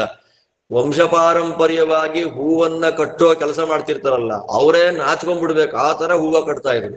ಚಾತುರ್ಯ ಅಂದ್ರೆ ಹಾಗೆ. ಚತುರಧಿಕ ಶತಗ್ರಂಥ ರತ್ನ ಪ್ರಣೇತ, 104 ಗ್ರಂಥ. ಅದಾದ್ಮೇಲೆ ಚತುಷ್ಷಷ್ಠಿ ವಿದ್ಯಾ ವಿಶೇಷ. ಒಂದು ಜನ್ಮದಲ್ಲಿ ಯಾವ್ದಾದ್ರೂ ಒಂದು ವಿದ್ಯೆ ಕಲಿಯೋದು. ನಮ್ಮಲ್ಲಿ ವಿದ್ಯೆ ಅಂತಂದ್ರೆ ಇವತ್ತೇನಾಗ್ಬಿಟ್ಟಿದೆ ಅಂತಂದ್ರೆ ಅನ್ನ ಯಾವ್ದು ಕೊಡುತ್ತೋ ಅದು ವಿದ್ಯೆ ಅಂತ ಆಗ್ಬಿಟ್ಟಿದೆ. ಅನ್ನ ಕೊಡೋದು ವಿದ್ಯೆ ಅಲ್ಲ. ವಿದ್ಯೆ ಅಂತಂದ್ರೆ ಯಾವುದು ನಮಗೆ ಜ್ಞಾನದಿಂದ ಮೋಕ್ಷಕ್ಕೆ ಕಾರಣ ಆಗುತ್ತೆ. ಇವತ್ತು ಅದನ್ನ ವಿದ್ಯೆ ಸ್ಕೂಲ್ಗಳಲ್ಲಿ ಬೋರ್ಡ್ ಹಾಕಿರ್ತಾರೆ, ಸಾ ವಿದ್ಯಾಯ ವಿಮುಕ್ತಯೇ ಅಂತ ಬೋರ್ಡ್ ಹಾಕಿರ್ತಾರೆ. ಏನ್ ವಿಮುಕ್ತೆ? ಹೌದ್ ತಾನೆ, ಸ್ಕೂಲಲ್ಲೇ ಬೋರ್ಡ್ ಹಾಕಿರ್ತಾರೆ ಸಾ ವಿದ್ಯಾಯ, ಇದು ಜ್ಞಾನ ದೇಗುಲ, ಕೈ ಮುಗಿದು ಒಳಗೆ ಬನ್ನಿ. ಯಾವ ಜ್ಞಾನ ಅಲ್ಲಿ ಅಲ್ವಾ? ಏನ್ ಮ್ಯಾಥ್ಸು, ಸೈನ್ಸು, ಇಂಗ್ಲಿಷು, ಸೋಷಿಯಲ್ ಜ್ಞಾನವ ಅದು? ಈ ವರ್ಷ ಕಲಿತದ್ದು ಮುಂದಿನ ವರ್ಷಕ್ಕೆ ಬೇಡವೇ ಬೇಡ ಅವನಿಗೆ. ಪಾಪ ಡಿಗ್ರಿಲಿ ಮಾಡ್ಕೊಂಡಿದ್ದು ಜೀವನಕ್ಕೆ ಬೇಡವೇ ಬೇಡ. ಅವ್ನು ಓದಿದ್ದೇನೋ ಅನ್ನ ಕೆಲಸ ಮಾಡ್ತಿರೋದು ಜ್ಞಾನ ಆಗಲ್ಲ ಅದು. ನಾವ್ ಎಷ್ಟು ಜನ್ಮಗಳಲ್ಲಿ ಬಂದ್ರೂ ಕೂಡ ಇವಾಗ ನಾವು ಒಂದು ವಿಷ್ಣು ಸಹಸ್ರನಾಮವನ್ನ ಕಲ್ತ್ಕೊಂಡ್ರೆ ಮುಂದಿನ ಜನ್ಮದಲ್ಲಿ ಮತ್ತೆ ವಿಷ್ಣು ಸಹಸ್ರನಾಮದ ಪಾಠ ಮಾಡಿಸ್ಕೊಳ್ಬೇಕು ಅನ್ನೋ ನಿಯಮ ನಮ್ಗಿಲ್ಲ. ಯಾರೋ 10 ಜನ ಪಾರಾಯಣ ಮಾಡ್ತಾ ಇದ್ರೆ 1-2 ಸಲ ಅದನ್ನ ಕೇಳಿಬಿಟ್ರೆ ಸಾಕು, ಬಂದ್ಬಿಡುತ್ತೆ ಬಾಯಿಗದು. ಯಾಕೆ? ಯಾವಾಗ್ಲೂ ಓದಿದಾನವನು. ಇನ್ನೂ ಕೆಲವಿರುತ್ತೆ, ಎಷ್ಟು ಕೇಳಿದ್ರು ಅರ್ಥವೇ ಆಗ್ತಿರಲ್ಲ, ಹೊಸದಾಗಿ ಕೇಳಿದಾನ ಅವನದನ್ನ. ಅದನ್ನ ಮತ್ತೆ ಮತ್ತೆ ಕೇಳಿದ್ರೆ ಮನಸ್ಸೊಳಗದೆ ಸೂಕ್ಷ್ಮವಾದ ಮನಸ್ಸಲ್ಲಿ ಸ್ಟೋರ್ ಆಗ್ಬಿಡುತ್ತೆ. ಇನ್ಯಾವುದೋ ಜನ್ಮದಲ್ಲಿ ಯಾರೋ ಹೇಳ್ತಿರೋದು ನೋಡಿ ನೆನಪಾಗ್ಬಿಡುತ್ತೆ ಅವನಿಗೆ. ಆದ್ದರಿಂದ ಆ ಮೋಕ್ಷವನ್ನ ಯಾವುದು ಕೊಡುತ್ತೆ ಅದನ್ನ ಏನ್ ಕರೀತಾರೆ? ಅದು ವಿದ್ಯೆ. ತತ್ಕರ್ಮ ಹರಿತೋಷಂ ಯತ್ ಸಾ ವಿದ್ಯಾ ತನ್ಮತಿರ್ಯಯ. ಆದ್ದರಿಂದ ವಿದ್ಯೆ ಅಂದ್ರೆ ಏನು? ಏನೇನೋ ವಿದ್ಯೆ ಅಲ್ಲ, ದೇವರ ಅನುಗ್ರಹ, ಶ್ರೀಹರಿಯ ಪ್ರಸಾದ ನಮಗೆ ಯಾವುದರಿಂದ ಆಗತ್ತೆ ಅದನ್ನೇ ನಾವೇನ್ ಕರೆಯೋದು? ವಿದ್ಯಾ ಅಂತ ಅದನ್ನ ನಾವು ಕರೆಯುವಂಥದ್ದು. ಅದರಿಂದ ಇವರಿಗೆ ಎಷ್ಟು ವಿದ್ಯೆ ಗೊತ್ತಿತ್ತು ಅಂದ್ರೆ 64 ವಿದ್ಯೆಗಳು ಗೊತ್ತಿತ್ತು. ನೋಡಿ, ಆ 64 ವಿದ್ಯೆಗಳು ಅಂತಂದ್ರೆ ಹೂ ಕಟ್ಟೋದು ಒಂದು ವಿದ್ಯೆ ಅಲ್ವಾ? ಅದೇ ಹೂವನ್ನ ತಲೆ ಮೇಲೆ ಮುಡ್ಕೊಳ್ಳೋದು ಬೇರೆ, ದೇವ್ರ ಮೇಲೆ ಹಾಕೋದು ಬೇರೆ. ದೇವ್ರ ಮೇಲೆ ಹಾಕಿ ತಲೆ ಮೇಲೆ ಮುಡ್ಕೊಳ್ಳೋದು ಬೇರೆ. ಕೆಲವರು ತಲೆ ಮೇಲೆ ಮುಡ್ಕೊಳಕ್ ಮಾತ್ರ ಹೂ ಕೊಟ್ಟೋದು, ಮತ್ತೆ ಕೆಲವರು ದೇವ್ರ ಮೇಲೆ ಹಾಕಕ್ ಮಾತ್ರ ಹೂ ಕೊಟ್ಟೋದು, ಮತ್ತೆ ಕೆಲವರು ಮೂರನೇವರು ಜ್ಞಾನಿಗಳು, ನೋಡಪ್ಪ ಅದಿರೋದೇ ದೇವರ ಸೇವೆಗೆ, ದೇವರ ಸೇವೆಗೆ ಸಮರ್ಪಣೆ ಆಗಿದ್ದು ಪ್ರಸಾದ ತಗೊಳ್ಳಪ್ಪ, ಇದು ಉತ್ತಮ. ಬರೀ ದೇವ್ರಿಗೆ ಅಂತಿದ್ರೆ ಅದರ ಪ್ರಸಾದ ಅಂತ ನಾವು ಸ್ವೀಕಾರ ಮಾಡ್ಕೊಳ್ಬೇಕಲ್ಲ. ಇವರ ವಿದ್ಯೆ ಹಾಗೆ. ಹೂ ಕಟ್ಟವನು ಬಂದ, ಅವನನ್ನ ವಾದದಲ್ಲಿ, ಅವನನ್ನ ಸ್ಪರ್ಧೆಯಲ್ಲಿ ಸೋಲಿಸಿದ್ರು, ದೇವರಿಗೆ ಹಾಕಿದ್ರು, ಪ್ರಸಾದ ಕೊಟ್ರು. ಯಾರಿಗೆ ಕೊಟ್ರು ಪ್ರಸಾದವನ್ನ? ಅದನ್ನ ಆಶ್ಚರ್ಯ ಆಗತ್ತೆ ನಿಮ್ಗೆ.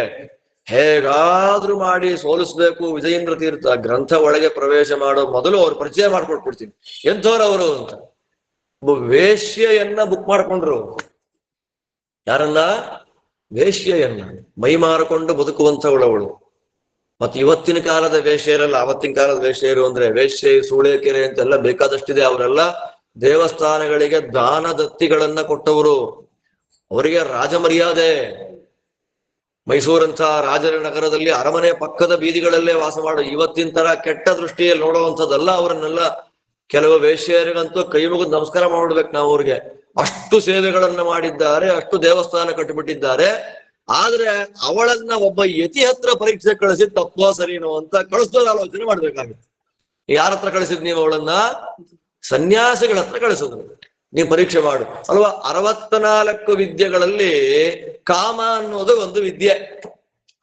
64 ವಿದ್ಯೆಯಲ್ಲಿ ಪರಿಣಿತರು ಇವರು. ಇವ್ರಿಗೇನು ಗೊತ್ತಿರತ್ತೆ ಕಾಮ ಅನ್ನೋ ವಿಷಯ ಅಂತ. ಹೋಗು ಪರೀಕ್ಷೆಗೆ. ವಿಜಯೇಂದ್ರ ತೀರ್ಥರದ್ದೇನು ಅಂದ್ರೆ ಬೀದಿಲಿ ನಡ್ಕೊಂಡು ಹೋಗ್ತಾ ಇದ್ದಾರೆ ಅಂತಂದ್ರೆ ಡಂಗೂರ ಸಾರೋದಂತೆ. 64 ವಿದ್ಯೆಗಳಲ್ಲಿ ಯಾರ್ಯಾರಿಗೆ ಏನೇನು ಪ್ರಾವೀಣ್ಯ ಇದೆ ವಿಜಯೇಂದ್ರ ಹತ್ರ ಬಂದ್ರು ವಾಕ್ಯಾರ್ಥ ಮಾಡಬಹುದು. ನೀವ್ ಯಾವ ವಿದ್ಯೆ ಕೇಳಿ ಉತ್ತರ ಕೊಡ್ತಾರೆ ಅಂತ. ನೀವೇ ಘೋಷಣೆ ಮಾಡಿದ್ದು ನನಗೆ ಕಾಮವಿದ್ಯೆಯಲ್ಲಿ ಜ್ಞಾನ ಬೇಕು ಬಂದ್ಬಿಟ್ರು. ಏನ್ ಮಾಡ್ಬೇಕು ಹೇಳಿ? ಅವಾಗ ಬೇರೆಯವರಾಗೆ ನಾನು ಸನ್ಯಾಸಿ, ನನ್ನ ಹತ್ರ ಬರಬಾರದು, ನೀವು ಹೋಗಿ ಅಂತಂದ್ರೆ ನೀವೇ ಘೋಷಣೆ ಮಾಡಿದ್ದು. ಅಲ್ಲಿಗೆ ನೀವು 63 ವಿದ್ಯೆ, 64 ಆಗ್ಲಿಲ್ಲ. ಸೂಕ್ಷ್ಮ ನೋಡಿ ಹೇಗಿರುತ್ತೆ. ವಿಜಯೇಂದ್ರರು ಒಳಗ್ ಕೂತಿದ್ರಂತೆ. ಸಾಮಾನ್ಯವಾಗಿ ಸನ್ಯಾಸಿಗಳು ಅಂದ್ರೆ ಏಕಾಂತ ಪ್ರಿಯರು. ಇವಳು ಬಂದಿದ್ದಾಳೆ.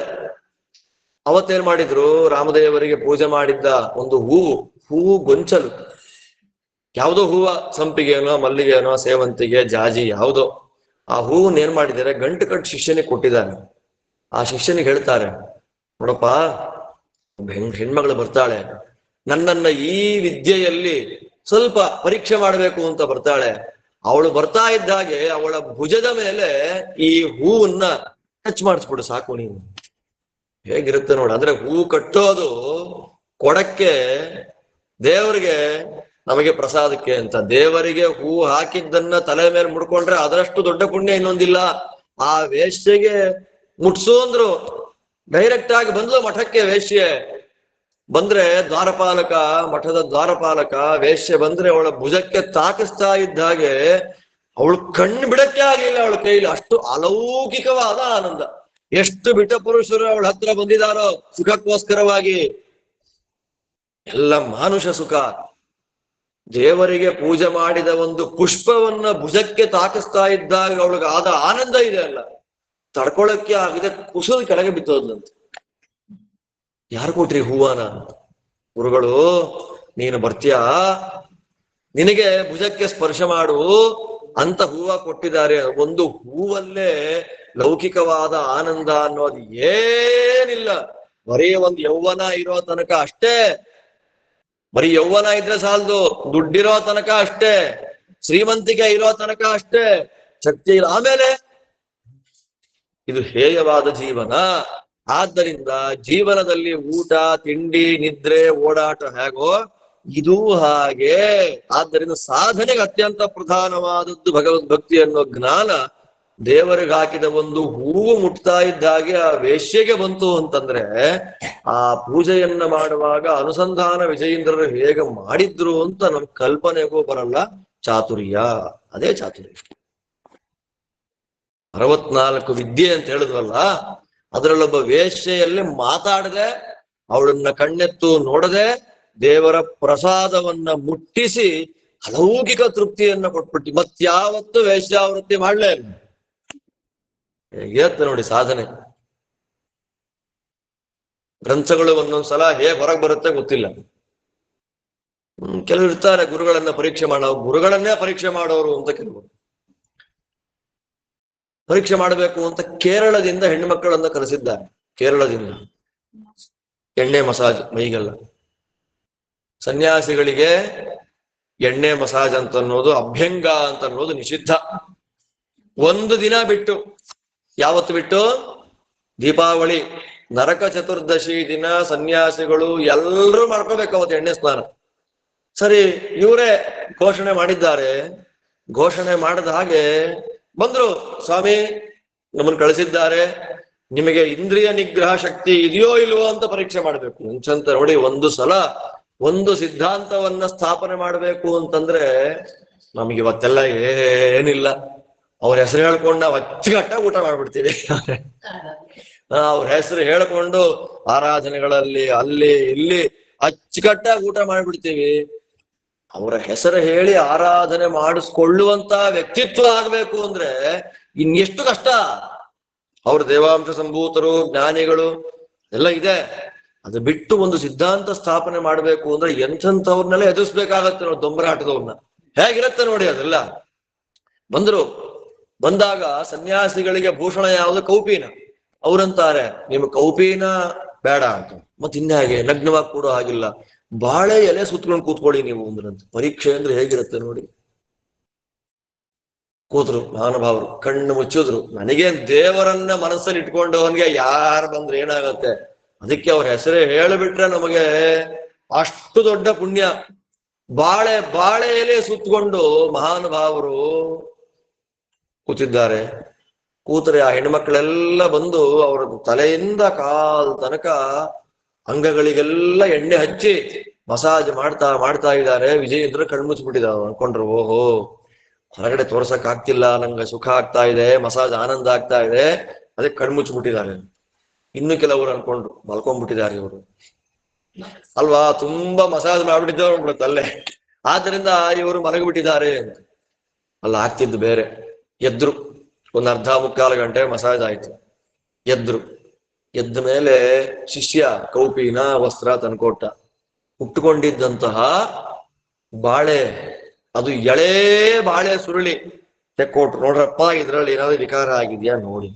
ಮಾಮೂಲಾಗ್ರ ಪರೀಕ್ಷೆ ಮಾಡ್ತಾರೆ, ಏನೂ ಇಲ್ಲ. ಅವಾಗ ಶಿಷ್ಯರು ಕೇಳ್ತಾರೆ, ಸ್ವಾಮಿ ಕಣ್ಣು ಮುಚ್ಚಿದ್ರಲ್ಲ, ಸುಖ ಅನುಭವಿಸ್ತಾ ಇದ್ರ, ನಿದ್ದೆ ಮಾಡ್ತಿದ್ರ ಅಂದ್ರೆ, ಇಲ್ಲಪ್ಪ, ನಾರಾಯಣ ಅನ್ನೋ ಶಬ್ದಕ್ಕೆ ಎಷ್ಟು ಅರ್ಥ ಇದೆ ಅಂತ ಆಲೋಚನೆ ಮಾಡ್ತಾ ಇದ್ದೆ ಅಂತಂದ್ರೆ.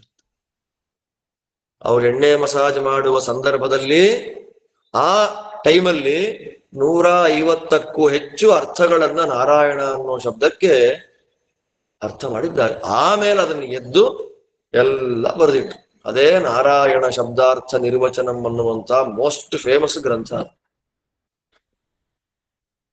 ನಿದ್ದೆ ಮಾಡ್ತಿದ್ದಾರೆ ಅನ್ಕೊಂಡವರು ಬಿದ್ರು, ಇನ್ನೊಬ್ರು ಬಿದ್ರು. ಇದು ಚಾತುರ್ಯ ಆದ ಇನ್ನೇನಿದೆ. ಇನ್ನೊಬ್ಬ ಯಾವನೋ ಬಂದ ಅವ್ರ ಹತ್ರಕ್ಕೆ, ನೋಡಿ ಎಲ್ಲ ಸೈಮಲ್ಟೇನಿಯಸ್ ಆಗಿ 3 ವರ್ಷ ಗ್ರಂಥ ಬರೆಯೋದು, 2 ವರ್ಷ ವಾಕ್ಯಾರ್ಥಕ್ಕೆ ಹೋಗೋದು ಅಲ್ಲ, ಸೈಮಲ್ಟೇನಿಯಸ್ ಆಗಿ ಎಲ್ಲ ಆಗ್ತಾ ಇದೆ. ಬಂದ ಒಬ್ಬ, ಸ್ವಾಮಿ ನಾನು ವಿಶ್ವಕರ್ಮ, ಬಂಗಾರ ಬೆಳ್ಳಿ ಮಾಡುವಂಥವನು, ಸಾಮ್ರಾಜ್ಯ ನನಗೆ ಒಳ್ಳೆ ಹೆಸರು, ನಿಂತರ ಕುಸರಿ ಕೆತ್ತನೆ ಮಾಡುವಂತವ್ರು ಲೋಕದಲ್ಲಿ ಯಾರೂ ಇಲ್ಲ ಕಣ, ನನಗೆ ಬಿರುದ ಕೊಟ್ಟು ಬಿಟ್ಟಿದ್ದಾರೆ, ನೀವ್ ಎಲ್ಲಾದ್ರಲ್ಲೂ ವಿದ್ಯೆ ಕಲ್ತಿದ್ದೀರಿ ಅಂತ ನಾನು ಕೇಳ್ಪಟ್ಟೆ, ಬಂದೆ ನಾನು ನಿಮ್ಮ ಹತ್ರ, ನೋಡ್ರಿ. ಸರಿ, ಹಾಗೆ ಆಗಲಪ್ಪ, ಹಾಗೆ ಆಗ್ಲಿ, ಮಾಡೋಣ. ಬಂಗಾರದ ಕೆತ್ತನೆ ಏನ್ ಮಾಡ್ಬೇಕು ವಿಜೇಂದ್ರ, ಅವ್ರಿಗೆ ಏನು ಗೊತ್ತು ಬಂಗಾರದಿಂದ ಏನ್ ಮಾಡ್ತಾರ ಅವರು ಅಂತ ಆಲೋಚನೆ ಮಾಡ್ತಾ ಇರೋ ಕಾಲಕ್ಕೆ, ಸ್ವಲ್ಪ ದಿನ, ತಕ್ಷಣಕ್ಕೆ ಮಾಡಕ್ಕಾಗಲ್ವಲ್ಲ ಅದನ್ನ, 1-8 ದಿನ ಟೈಮ್ ಕೊಡು, ಮಾಡೋಣ ಅಂತ ಹೇಳಿ ಇವರು ಇಬ್ರು ಕೂಡ ಒಂದು ಹಾರ, ಪದಕದಿಂದ ಕೂಡಿದ ಹಾರ, ಪೆಂಡೆಂಟು ಹಾರ ಮಾಡ್ಕೊಂಡ್ ಬರ್ಬೇಕು ತೀರ್ಮಾನ ಆಯ್ತು. 10 ದಿನ ಆಯ್ತು. 10 ದಿನ ಆದ್ಮೇಲೆ ಇವನು ಪೆಂಡೆಂಟ್ ಮಾಡ್ಕೊಂಡು ಬಂದ. ಯಾರು? ಆ ವಿಶ್ವಕರ್ಮ. ಇವರು ವಿಜಯೇಂದ್ರರು ಪೆಂಡೆಂಟ್ ಮಾಡ್ಕೊಂಡು ಬಂದ್ರು. ನೋಡಿದವರು ಗಾಬರಿ ಆಗ್ಬಿಟ್ಟು, ಒಬ್ಬ ಸನ್ಯಾಸಿ ಮಾಡಿದ್ದ ಇದು. ಆ ಪೆಂಡೆಂಟ್ ಅಲ್ಲಿ ಏನು? ರಾಮ, ಲಕ್ಷ್ಮಣ, ಸೀತಾದೇವಿ, ಹನುಮಂತ, ಈ 4 ಪ್ರತಿಮೆಗಳಿರುವಂತಹ ಅದ್ಭುತವಾದ ಪಚ್ಚೆ, ಹವಳ, ಮುತ್ತು, ರತ್ನಗಳನ್ನ ಕೆತ್ತಿ ಬಂಗಾರದಲ್ಲಿ ಪೋಣಿಸ್ಬಿಟ್ಟಿದ್ದಾರೆ. ಅದನ್ನ ನೋಡಿ ಗಾಬರಿಯಾಗಿ ಕೆಳಗ್ ಬಿದ್ದ. ಆದ್ರೆ ದೇವರು ಸ್ವೀಕಾರ ಮಾಡಿದ್ ಯಾವ್ದನ್ನ ಹೇಳಿ? ನಾನು ಬಂಗಾರದ ಕೆಲಸ ಮಾಡ್ತೀನಿ ಅಂದೋನ್ ಯಾವ ಪದಕ ಮಾಡಿದ್ದ, ಆ ಪದಕ ಇವತ್ತಿಲ್ಲ. 500 ವರ್ಷಗಳ ಹಿಂದೆ ಮಹಾನುಭಾವರು ಮಾಡಿದ ರಾಮದೇವರ ಪದಕ ಇವತ್ತು ಕೂಡ ರಾಘವೇಂದ್ರ ಸ್ವಾಮಿಗಳ ಮಠದಲ್ಲಿ ರಾಮದೇವರ ಮೇಲೆ ಇವತ್ತು ವರ್ಷಕ್ಕೊಂದ್ ದಿವಸ ಆಭರಣ ಹಾಕ್ತಾರೆ ನೋಡಿ. 500 ವರ್ಷಗಳಿಂದ ಇವತ್ತಿಗೂ ಸಾಕ್ಷಿಯಾಗಿ ನಿಂತ್ಕೊಂಡಿದೆ ಆ ಪದಕ. ಚಾತುರ್ಯ ಅಲ್ಲದೆ ಇನ್ನೇನಿದು. ಇನ್ನೊಬ್ಬ ಯಾವನೋ ಬಂದ, ದೊಂಬರಾಟದವನು ಬಂದ. ಅವನೇನು, ಆ ಕಡೆ ಒಂದು ಕೋಲು, ಈ ಕಡೆ ಒಂದು ಕೋಲು, ಅದರ ಮಧ್ಯದಲ್ಲಿ ಹಗ್ಗ, ಅದ್ರ ಮೇಲೆ ನಡೆಯೋದು. ಡಮರು ಏನೋ ಬಾರಿಸ್ತಾ ಇರ್ತಾರೆ, ನಡೆಯೋದು.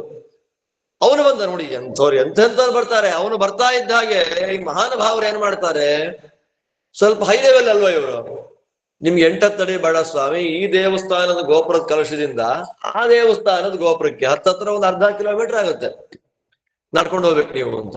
ಹಾಗೆ ಆಗ್ಲಿ, ದಾರ ಅಲ್ಲ, ಬಾಳೆನಾರು. ಬಾಳೆನಾರ್ ಮೇಲೆ ಬರೀ ನಡೆಯೋದಲ್ಲ, ಪಾದುಕೆಗಳನ್ನ ಹಾಕೊಂಡು ನಡೆಯುವುದು. ಹೇಗಿರುತ್ತೆ ಚಾತುರ್ಯ ಅನ್ನೋದು. ಅದಕ್ಕೆ ಅವ್ರ ಹೆಸರು ಹೇಳಲಿಕ್ಕೂ ನಮ್ಗೆ ಯೋಗ್ಯತೆ ಇಲ್ಲ. ಅವ್ರ ಬೃಂದಾವನದ ಫೋಟೋ ಎದುರುಗಡೆ ಅಲ್ಲೇ ಕಾಣ್ತಾ ಇದೆ ನೋಡಿ. ಎಷ್ಟು ಪುಣ್ಯ ಅಂತಂದ್ರೆ ನಮಗೆ ಅವ್ರ ಹೆಸರು ಹೇಳಕ್ಕೂ ನಮ್ಗೆ ಯೋಗ್ಯತೆ ಇಲ್ಲ. ಕುಂಬೇಶ್ವರ ದೇವಸ್ಥಾನದ ಗೋಪುರದಿಂದ ಶಾರಂಗಪಾಣಿ ದೇವಸ್ಥಾನದ ಗೋಪುರದ ತನಕ ಬಾಳೆನಾರು ಕಟ್ಟಿದ್ರು. ಆ ಬಾಳೆನಾರ ಮೇಲೆ ನಡ್ಕೊಂಡು ಬರ್ತಾನೆ. ಮಾತಾಡಕ್ಕಿಲ್ಲ ನಮಗೆ. ಬರೀ ಗ್ರಂಥಗಳು, ನಮಗೆ ಪವಾಡ ಕಂಡ್ರೆ ಜಾಸ್ತಿ ಸಂತೋಷ ಆಗತ್ತಲ್ವಾ ಅಲ್ವಾ? ನಾವು ಪವಾಡ ಮಹಿಮೆ ನಮ್ಗೆ, ನಾವು ಗುರುಗಳನ್ನ ಯೂಸ್ ಮಾಡ್ಕೊಡೋದೇ ಅದೇ ಪವಾಡ ಆಗೋಯ್ತು ನಮ್ಗೆ ಅಂತ ಅಂತೀವಲ್ಲ. ಆದ್ರಿಂದ ಇವತ್ತು ಪವಾಡ ಮಾಡ್ತಾರೆ ಅಂತ ಫೇಮಸ್ ಆಗಿರೋ ಯಾರೇಳಿ ನೋಡೋಣ. ಇವತ್ತು ಪವಾಡ ನಮಸ್ಕಾರ ಮಾಡ್ತಾ ಇದ್ದಾಗೆ ಅನುಗ್ರಹ ಮಾಡಿಬಿಡ್ತಾರೆ ಅಂತ ಫೇಮಸ್ ಆಗಿರೋ ರಾಘವೇಂದ್ರ ಸ್ವಾಮಿಗಳು. ಅಂತಹ ರಾಘವೇಂದ್ರ ಸ್ವಾಮಿಗಳು ನಿತ್ಯ ನಮಸ್ಕಾರ ಮಾಡ್ತಾ ಇದ್ದಂತ ವ್ಯಕ್ತಿತ್ವ ಅವರದ್ದು ಅಂತಂದ್ರೆ, ಕೋಟಿ ಕೋಟಿ ಜನ, ಕೋಟಿ ಕೋಟಿ ಜನ ಕಷ್ಟಗಳನ್ನೆಲ್ಲ ತೋಡ್ಕೊಂಡು ಸ್ವಾಮಿ ಕಾಪಾಡಿ ಅಂತ ಯಾವ ರಾಘವೇಂದ್ರ ಸ್ವಾಮಿಗಳನ್ನ ಪ್ರಾರ್ಥನೆ ಮಾಡ್ತಾರೆ, ಅವರು ಅವರ ಗ್ರಂಥಗಳಲ್ಲಿ ವಿಜಯೀಂದ್ರರು ಹೇಳಿದ್ದನ್ನ ನಾನು ಬರೀತೇನೆ, ವಿಜಯೀಂದ್ರರು ಹೇಳಿದ್ದನ್ನು ಎಲಾಬರೇಟ್ ಮಾಡ್ತೇನೆ ಅಂತ ನಮಸ್ಕಾರ ಮಾಡ್ತಾರೆ ಅಂದಮೇಲೆ ವಿಜಯೀಂದ್ರರ ವೈಭವ ಎಷ್ಟು ದೊಡ್ಡದು ಕಲ್ಪನೆ ಮಾಡ್ಕೊಳಕ್ ಆಗಲ್ಲ. ಈ ದೃಷ್ಟಿಯಲ್ಲಿ ಮಹಾನುಭಾವರು 104 ಗ್ರಂಥಗಳು, 98 ವರ್ಷ ಬದುಕಿದ್ರು ಅವರು. ಅದಕ್ಕೆ ಬಂದಿದ್ದಲ್ಲಿ 98 ವರ್ಷಗಳಲ್ಲಿ ವರ್ಷಕ್ಕೊಂದು ಗ್ರಂಥ ಅಂತ ಇಟ್ಕೊಂಡ್ರು 104 ವರ್ಷಕ್ಕೆ 104 ಗ್ರಂಥ ಆಗೋಗುತ್ತೆ. ಆದ್ರೆ ಹಾಗೆಲ್ಲ ಇಲ್ವೇ ಇಲ್ಲ. ಅದರಲ್ಲಿ ಅಪ್ಪಯ್ಯ ದೀಕ್ಷಿತರು ಅಂತ ಒಬ್ರಿದ್ರು, ಅವ್ರಿಗೂ ಇವ್ರಿಗೆ ಹೆಲ್ತಿ ಕಾಂಪಿಟೇಷನ್. ಅಪ್ಪಯ್ಯ ದೀಕ್ಷಿತರು ಆಕ್ಚುಯಲ್ ಆಗಿ ವಿಜಯೀಂದ್ರರು ಕುಂಭಕೋಣಕ್ಕೆ ಬಂದಿದ್ದೆ ಯೂನಿವರ್ಸಿಟಿಯನ್ನ ರಿನೋವೇಷನ್ ಮಾಡಬೇಕು ಅಂತಲೇ ಬಂದಿದ್ದಲ್ಲಿಗೆ, ವಿದ್ಯಾ ಕೇಂದ್ರ ಆಗ್ಬೇಕು ಅಂತ. ಇವರು ಶೈವರು. ಯಾರು? ಅಪ್ಪಯ್ಯ ದೀಕ್ಷಿತರು. ಲಿಂಗರಾಜೇಂದ್ರ ವೀರಶೈವ. ನೋಡಿ, ಇಬ್ರು ಶಿವನನ್ನೇ ಪೂಜೆ ಮಾಡೋದು. ನೀನು ವೀರಶೈವ ಅಲ್ಲ ಅಂತ ಹೇಳಿ ಅಪ್ಪಯ್ಯ ದೀಕ್ಷಿತರನ್ನ ಓಡಿಸ್ಬಿಟ್ಟಿದ್ದ. ಅವ್ರು ಅಲ್ಲೆಲ್ಲೋ ಹೋಗಿ ಕೂತ್ಕೊಂಡಿದ್ರು. ಸ್ವಲ್ಪ ವರ್ಷಗಳಾಯ್ತು, ಅವ್ರಿಗೆ ಇವಾಗ 55-60 ವರ್ಷ ಅಪ್ಪಯ್ಯ ದೀಕ್ಷಿತರಿಗೆ. ವಿಜಯೇಂದ್ರ ಸ್ವಾಮಿಗಳಿಗೆ ಆವಾಗಿನ್ನೂನು 30-35, ಒಳ್ಳೆಯ ಮಿಡಲ್ ಏಜ್ ಅವರಿಗೆ, ಮಹಾನುಭಾವರಿಗೆ. ಕುಂಭಕೋಣ ಅನ್ನೋದು ಮತ್ತೆ ಕೇಂದ್ರ ಆಗಿದೆ. ಎಲ್ಲರಿಗೂ ಕೂಡ ವಿಶೇಷವಾದಂತಹ ಪಾಠ ಪ್ರವಚನ ಮಾಡಕ್ಕೆ, ಸಾಧನೆ ಮಾಡಕ್ ಅನುಕೂಲ ಆಗಿದೆ ಅಂತ ಕರ್ಣಾಕರ್ಣಿಯಾಗಿ ಅಪ್ಪಯ್ಯ ದೀಕ್ಷಿತರಿಗೆ ನ್ಯೂಸ್ ಹೋಯ್ತು. ಅಪ್ಪಯ್ಯ ದೀಕ್ಷಿತರಿಗೆ ನ್ಯೂಸ್ ಹೋದ್ರೆ ಅಲ್ಲಿಂದ ಕಾವೇರಿ ತೀರ ಹುಡುಕೊಂಡು ನಿಧಾನವಾಗಿ ಬರ್ತಾರೆ ಕುಂಭಕೋಣಕ್ಕೆ. ಅವ್ರು ಹುಟ್ಟಿದೂರು ಆಕ್ಚುಯಲ್ ಆಗೋದು, ಅವ್ರು ಹುಟ್ಟಿದ ಊರಲ್ಲಿ ಅವ್ರನ್ನೇ ಓಡಿಸ್ಬಿಟ್ಟಿದ್ರು. ನೋಡಿ ಹೇಗಿರತ್ತೆ. ಬಂದ್ರೆ ಬಂದ್ರೆ ಕುಂಭಕೋಣ, ಅವರು ಬಿಡುವಾಗಿದ್ದ ಕುಂಭಕೋಣಕ್ಕೂ ಇವಾಗ ನೋಡಿದ ಕುಂಭಕೋಣಕ್ಕೂ ಲಾಟ್ ಆಫ್ ಡಿಫರೆನ್ಸ್. ಕಾರಣ ಏನು ಅಂದ್ರೆ, ಕುಂಭಕೋಣದ ಮನೆಗಳ ಮೇಲೆ ಇರುವಂತಹ ಗಿಳಿಗಳು ಸಂಸ್ಕೃತದಲ್ಲಿ ಪರಸ್ಪರ ಚರ್ಚೆ, ವಾಕ್ಯ ಅರ್ಥ ಮಾಡ್ತಾ ಇತ್ತಂತೆ. ಆ ಲೆವೆಲ್ಗೆ ಕುಂಭಕೋಣ ನಗರವನ್ನ ಚೇಂಜ್ ಮಾಡ್ಬಿಟ್ಟಿದ್ರು. ಅವತ್ತಿನ ಕಾಲಕ್ಕೆ ನಾವು ಕುಂಭಕೋಣಕ್ಕೆ ಹೋಗ್ಬೇಕು ಅಂತ ಅಂದ್ಕೊಂಡ್ರೆ ಅಡ್ರೆಸ್ ಏನು ಗೊತ್ತಾ? ಲಿಂಕ್ ಕಳಿಸ್ಬಿಡ್ತೀವಿ ನಾವು. ಅದಲ್ಲ, ಅವತ್ತಿನ ಕಾಲದಲ್ಲಿ ಯಾವ ಊರಿನ ಮನೆಗಳ ಮೇಲೆ ಗಿಳಿಗಳು ಸಂಸ್ಕೃತದಲ್ಲಿ ಮಾತಾಡ್ತಾ ಇರುತ್ತೋ ಅದು ಕುಂಭಕೋಣ ಅಂತ. ಗಿಳಿಗಳು ಇವಾಗ ನಾವು ರಾಮ ರಾಮ ಗಿಳಿ ಮಾತಾಡುತ್ತಲ್ಲ, ಅದು ವಿದ್ವಾಂಸ ಅಂತಲ್ಲ. ಮನೆಯಲ್ಲಿ 24 ಗಂಟೆ ವ್ಯಾಕರಣ, ತರ್ಕ, ಸಾಹಿತ್ಯ, ಮೀಮಾಂಸಾ, ಕಾವ್ಯ, ಅಲಂಕಾರ ಅಂತ ಮಾತಾಡ್ತಾ ಮನೆಯಲ್ಲಿ ವಾಸ ಮಾಡೋ ಪಕ್ಷಿಗಳು ಆತರ ಮಾತಾಡ, ಆ ಊರನ್ನ ಡ್ರಾಸ್ಟಿಕಲಿ ಚೇಂಜ್ ಮಾಡ್ಬಿಟ್ಟಿದ್ದಾರೆ. ಅದನ್ನ ನೋಡಿ ಅಪ್ಪಯ್ಯ ದೀಕ್ಷಿತರಂತಹ ವಿದ್ವಾಂಸರಿಗೆ ಬಹಳ ಸಂತೋಷ ಆಗಿ ಬಂದ್ರು ಅಲ್ಲಿಗೆ. ಯಾರು ಅಂತ ನೋಡ್ತಾರೆ, ವಿಜಯೇಂದ್ರರಿದ್ದಾರೆ.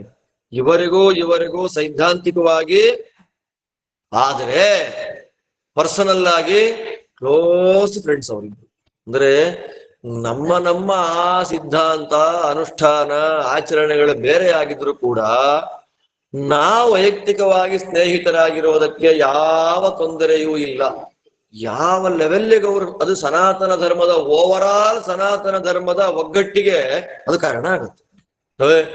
ನಾನು ಭಸ್ಮ ಹಾಕೊಂಡಿದ್ದೀನಿ, ನೀನ್ ಮೂರ್ನಾಮ ಹಾಕೊಂಡಿದ್ಯಾ, ನಿನ್ ಮಕದ ನೋಡಲ್ಲ ಹೊಟ್ಟೋಗು ಅಂತ ಅಂದ್ಬಿಟ್ರೆ ಅದಕ್ಕೆ ಊರೆಲ್ಲ ಹಾಳಾಗೋಗಿದೆ. ಹೌದಲ್ಲ, ಅವನು ಬಂದ ನಮ್ ದೇವಸ್ಥಾನ ಹೊಡೆದಾಕ್ಬಿಡ್ತಾನೆ. ಇವತ್ತು ಕಾಶ್ಮೀರ ಏನಾಯ್ತು? ಕಾಶ್ಮೀರದಷ್ಟು ಶೈವ ಶಾಕ್ತ ಜಗತ್ತಲ್ಲಿ ಯಾವುದೂ ಇಲ್ಲ. ಗೊತ್ತಾ ನಿಮ್ಗೆ? ಶೈವ ಮತ್ತು ಶಾಕ್ತ ಇಡೀ ಪ್ರಪಂಚಕ್ಕೆ ಪಾಠ ಮಾಡಿದ ದೊಡ್ಡ ಕ್ಷೇತ್ರ ಯಾವ್ದಾದ್ರು ಒಂದಿದ್ರೆ ಅದು ಕಾಶ್ಮೀರ. ಇವತ್ತೇನಾಗಿದೆ? ಯಾಕೆ ಬಂದ್ರವರು ಅಂದ್ರೆ, ಈ ಶೈವರನ್ನ ನೋಡಿದ್ರೆ ಶಾಕ್ತರಿಗಾಗಲ್ಲ, ಅವ್ರಿಗಾಗಲ್ಲ. ಕೊನೆಗೆ ಇಡೀ ಗುಡಿಗಳನ್ನ, ಇವ್ರ ಪೂಜೆ ಮಾಡೋ ಗುಡಿನೂ ಹೊಡೆದ, ಇವ್ರ ಪೂಜೆ ಮಾಡೋ ಗುಡಿನೂ ಹೊಡೆದ. ಸರ್ನೆ ಮಾತ್ರ ಮುಸಲ್ಮಾನರಿಗೆ ಭಟ್ ಅಂತಾನೆ ಇದೆ ಕಾಶ್ಮೀರದಲ್ಲಿ. ಇವತ್ತು ಯಾವ ಸಾಬ್ರಿಗೆ ಯಾವ ಭಟ್ ಅಂತ ನಾಮಕರಣ? ಹೇಳಿ. ನೀ ಇಬ್ರು ಪೂಜೆ ಮಾಡೋ ಗುಡಿ ಹೊರಟೋಯ್ತು. ಪರ್ಸನಲ್ ಆಗಿ ನೀವು ಫ್ರೆಂಡ್ಶಿಪ್ ಅಲ್ಲಿ ಇದ್ದಿದ್ರೆ ನಿಮ್ಮ ನಿಮ್ಮ ಅನುಷ್ಠಾನಗಳನ್ನ ನೀವು ಮಾಡ್ಕೊಳ್ಳಿ, ವಾಕ್ಯಾರ್ಥ ಮಾಡ್ರಿ, ಸ್ಟೇಜ್ ಅಲ್ಲಿ ಕೂತ್ಕೊಂಡು ಚರ್ಚೆ ಮಾಡ್ರಿ. ದೇವಸ್ಥಾನ ಒಡೆಯೋ ಸ್ಟೇಜ್ಗೆ ಹೋಗದೇ ಇದ್ದಿದ್ರೆ ಕಾಶ್ಮೀರ ಉಳಿತಾ ಇತ್ತಲ್ಲ. ನೋಡಿ, ವಿಜಯೇಂದ್ರದ್ದು ಓವರ್ ಆಲ್ ಆಲೋಚನೆಯನ್ನ ಮಾಡ್ಕೊಂಡ್ರೆ ಅಪ್ಪಯ್ಯ ದೀಕ್ಷಿತರ ಫ್ರೆಂಡ್ಶಿಪ್ ಮಾಡ್ತಾರೆ. ಅದೇ ವಾಕ್ಯಾರ್ಥ ಮಾಡಿ 104 ಗ್ರಂಥ ಅವ್ರು ಯಾಕೆ ಬರೆದ್ರು ಅಂತ ಕ್ವಶನ್ಗೆ ಉತ್ತರ ಇದೆ. ದುರ್ವಾದ್ಯಪೇಯ ರಚಿತ ಗ್ರಂಥಾರಣ್ಯ ವಿನಷ್ಟಯೇ ಅಂತ ಹೇಳ್ಬೇಕಾದ್ರೆ, ಅವರು ಒಂದು ಗ್ರಂಥವನ್ನ ಬರೆದ್ರೆ ಅದಕ್ಕೆ ಇನ್ನೊಂದು ಗ್ರಂಥ, ಅವರು ಒಂದು ಗ್ರಂಥವನ್ನ ಬರೆದ್ರೆ ಅದಕ್ಕೆ ಇನ್ನೊಂದು ಗ್ರಂಥ. ಅಪ್ಪಯ್ಯ ದೀಕ್ಷಿತರ ಬರೆದ ಎಷ್ಟು ಗ್ರಂಥ? 104. ಅದಕ್ಕೆ ಅಪೋನೆಂಟ್ ಆಗಿ ವಿಜಯೇಂದ್ರ ಬರೆದ ಗ್ರಂಥ ಎಷ್ಟು? 104. ಯಾವ ಲೆವೆಲ್ಗೆ ಆಗೋಯ್ತು ಅಂದ್ರೆ, ಅಪ್ಪಯ್ಯ ದೀಕ್ಷಿತರ ಮಗ, ಅವರ ಮಗ ನೀಲಕಂಠ ದೀಕ್ಷಿತ ಅಂತ ಫೇಮಸ್ ವಿದ್ವಾಂಸರು ನೀಲಕಂಠ ದೀಕ್ಷಿತರು ಅಂತ. ಆ ನೀಲಕಂಠ ದೀಕ್ಷಿತರು ರಾಘವೇಂದ್ರ ಸ್ವಾಮಿಗಳ ಪೂರ್ಣ ಅನುಗ್ರಹಕ್ಕೆ ಪಾತ್ರರು. ಹೇಗಿರುತ್ತೆ ನೋಡಿ, ಅಂದ್ರೆ ನಮ್ಮ ಸಿದ್ಧಾಂತದ ಫಾಲೋ ಅದು ಬಿಟ್ಟು ವೈಯಕ್ತಿಕವಾಗಿ ವಿದ್ವಾಂಸರು ವಿದ್ಯೆ ಅನ್ನೋ ವಿಷಯದಲ್ಲಿ ಹೇಗಿದ್ರು ಅಂತ ನೀಲಕಂಠ ದೀಕ್ಷಿತರು ಅಂತಂದ್ರೆ ಮಹಾಭಾರತಕ್ಕೆ ವ್ಯಾಖ್ಯಾನ ಮಾಡಿದ್ರು.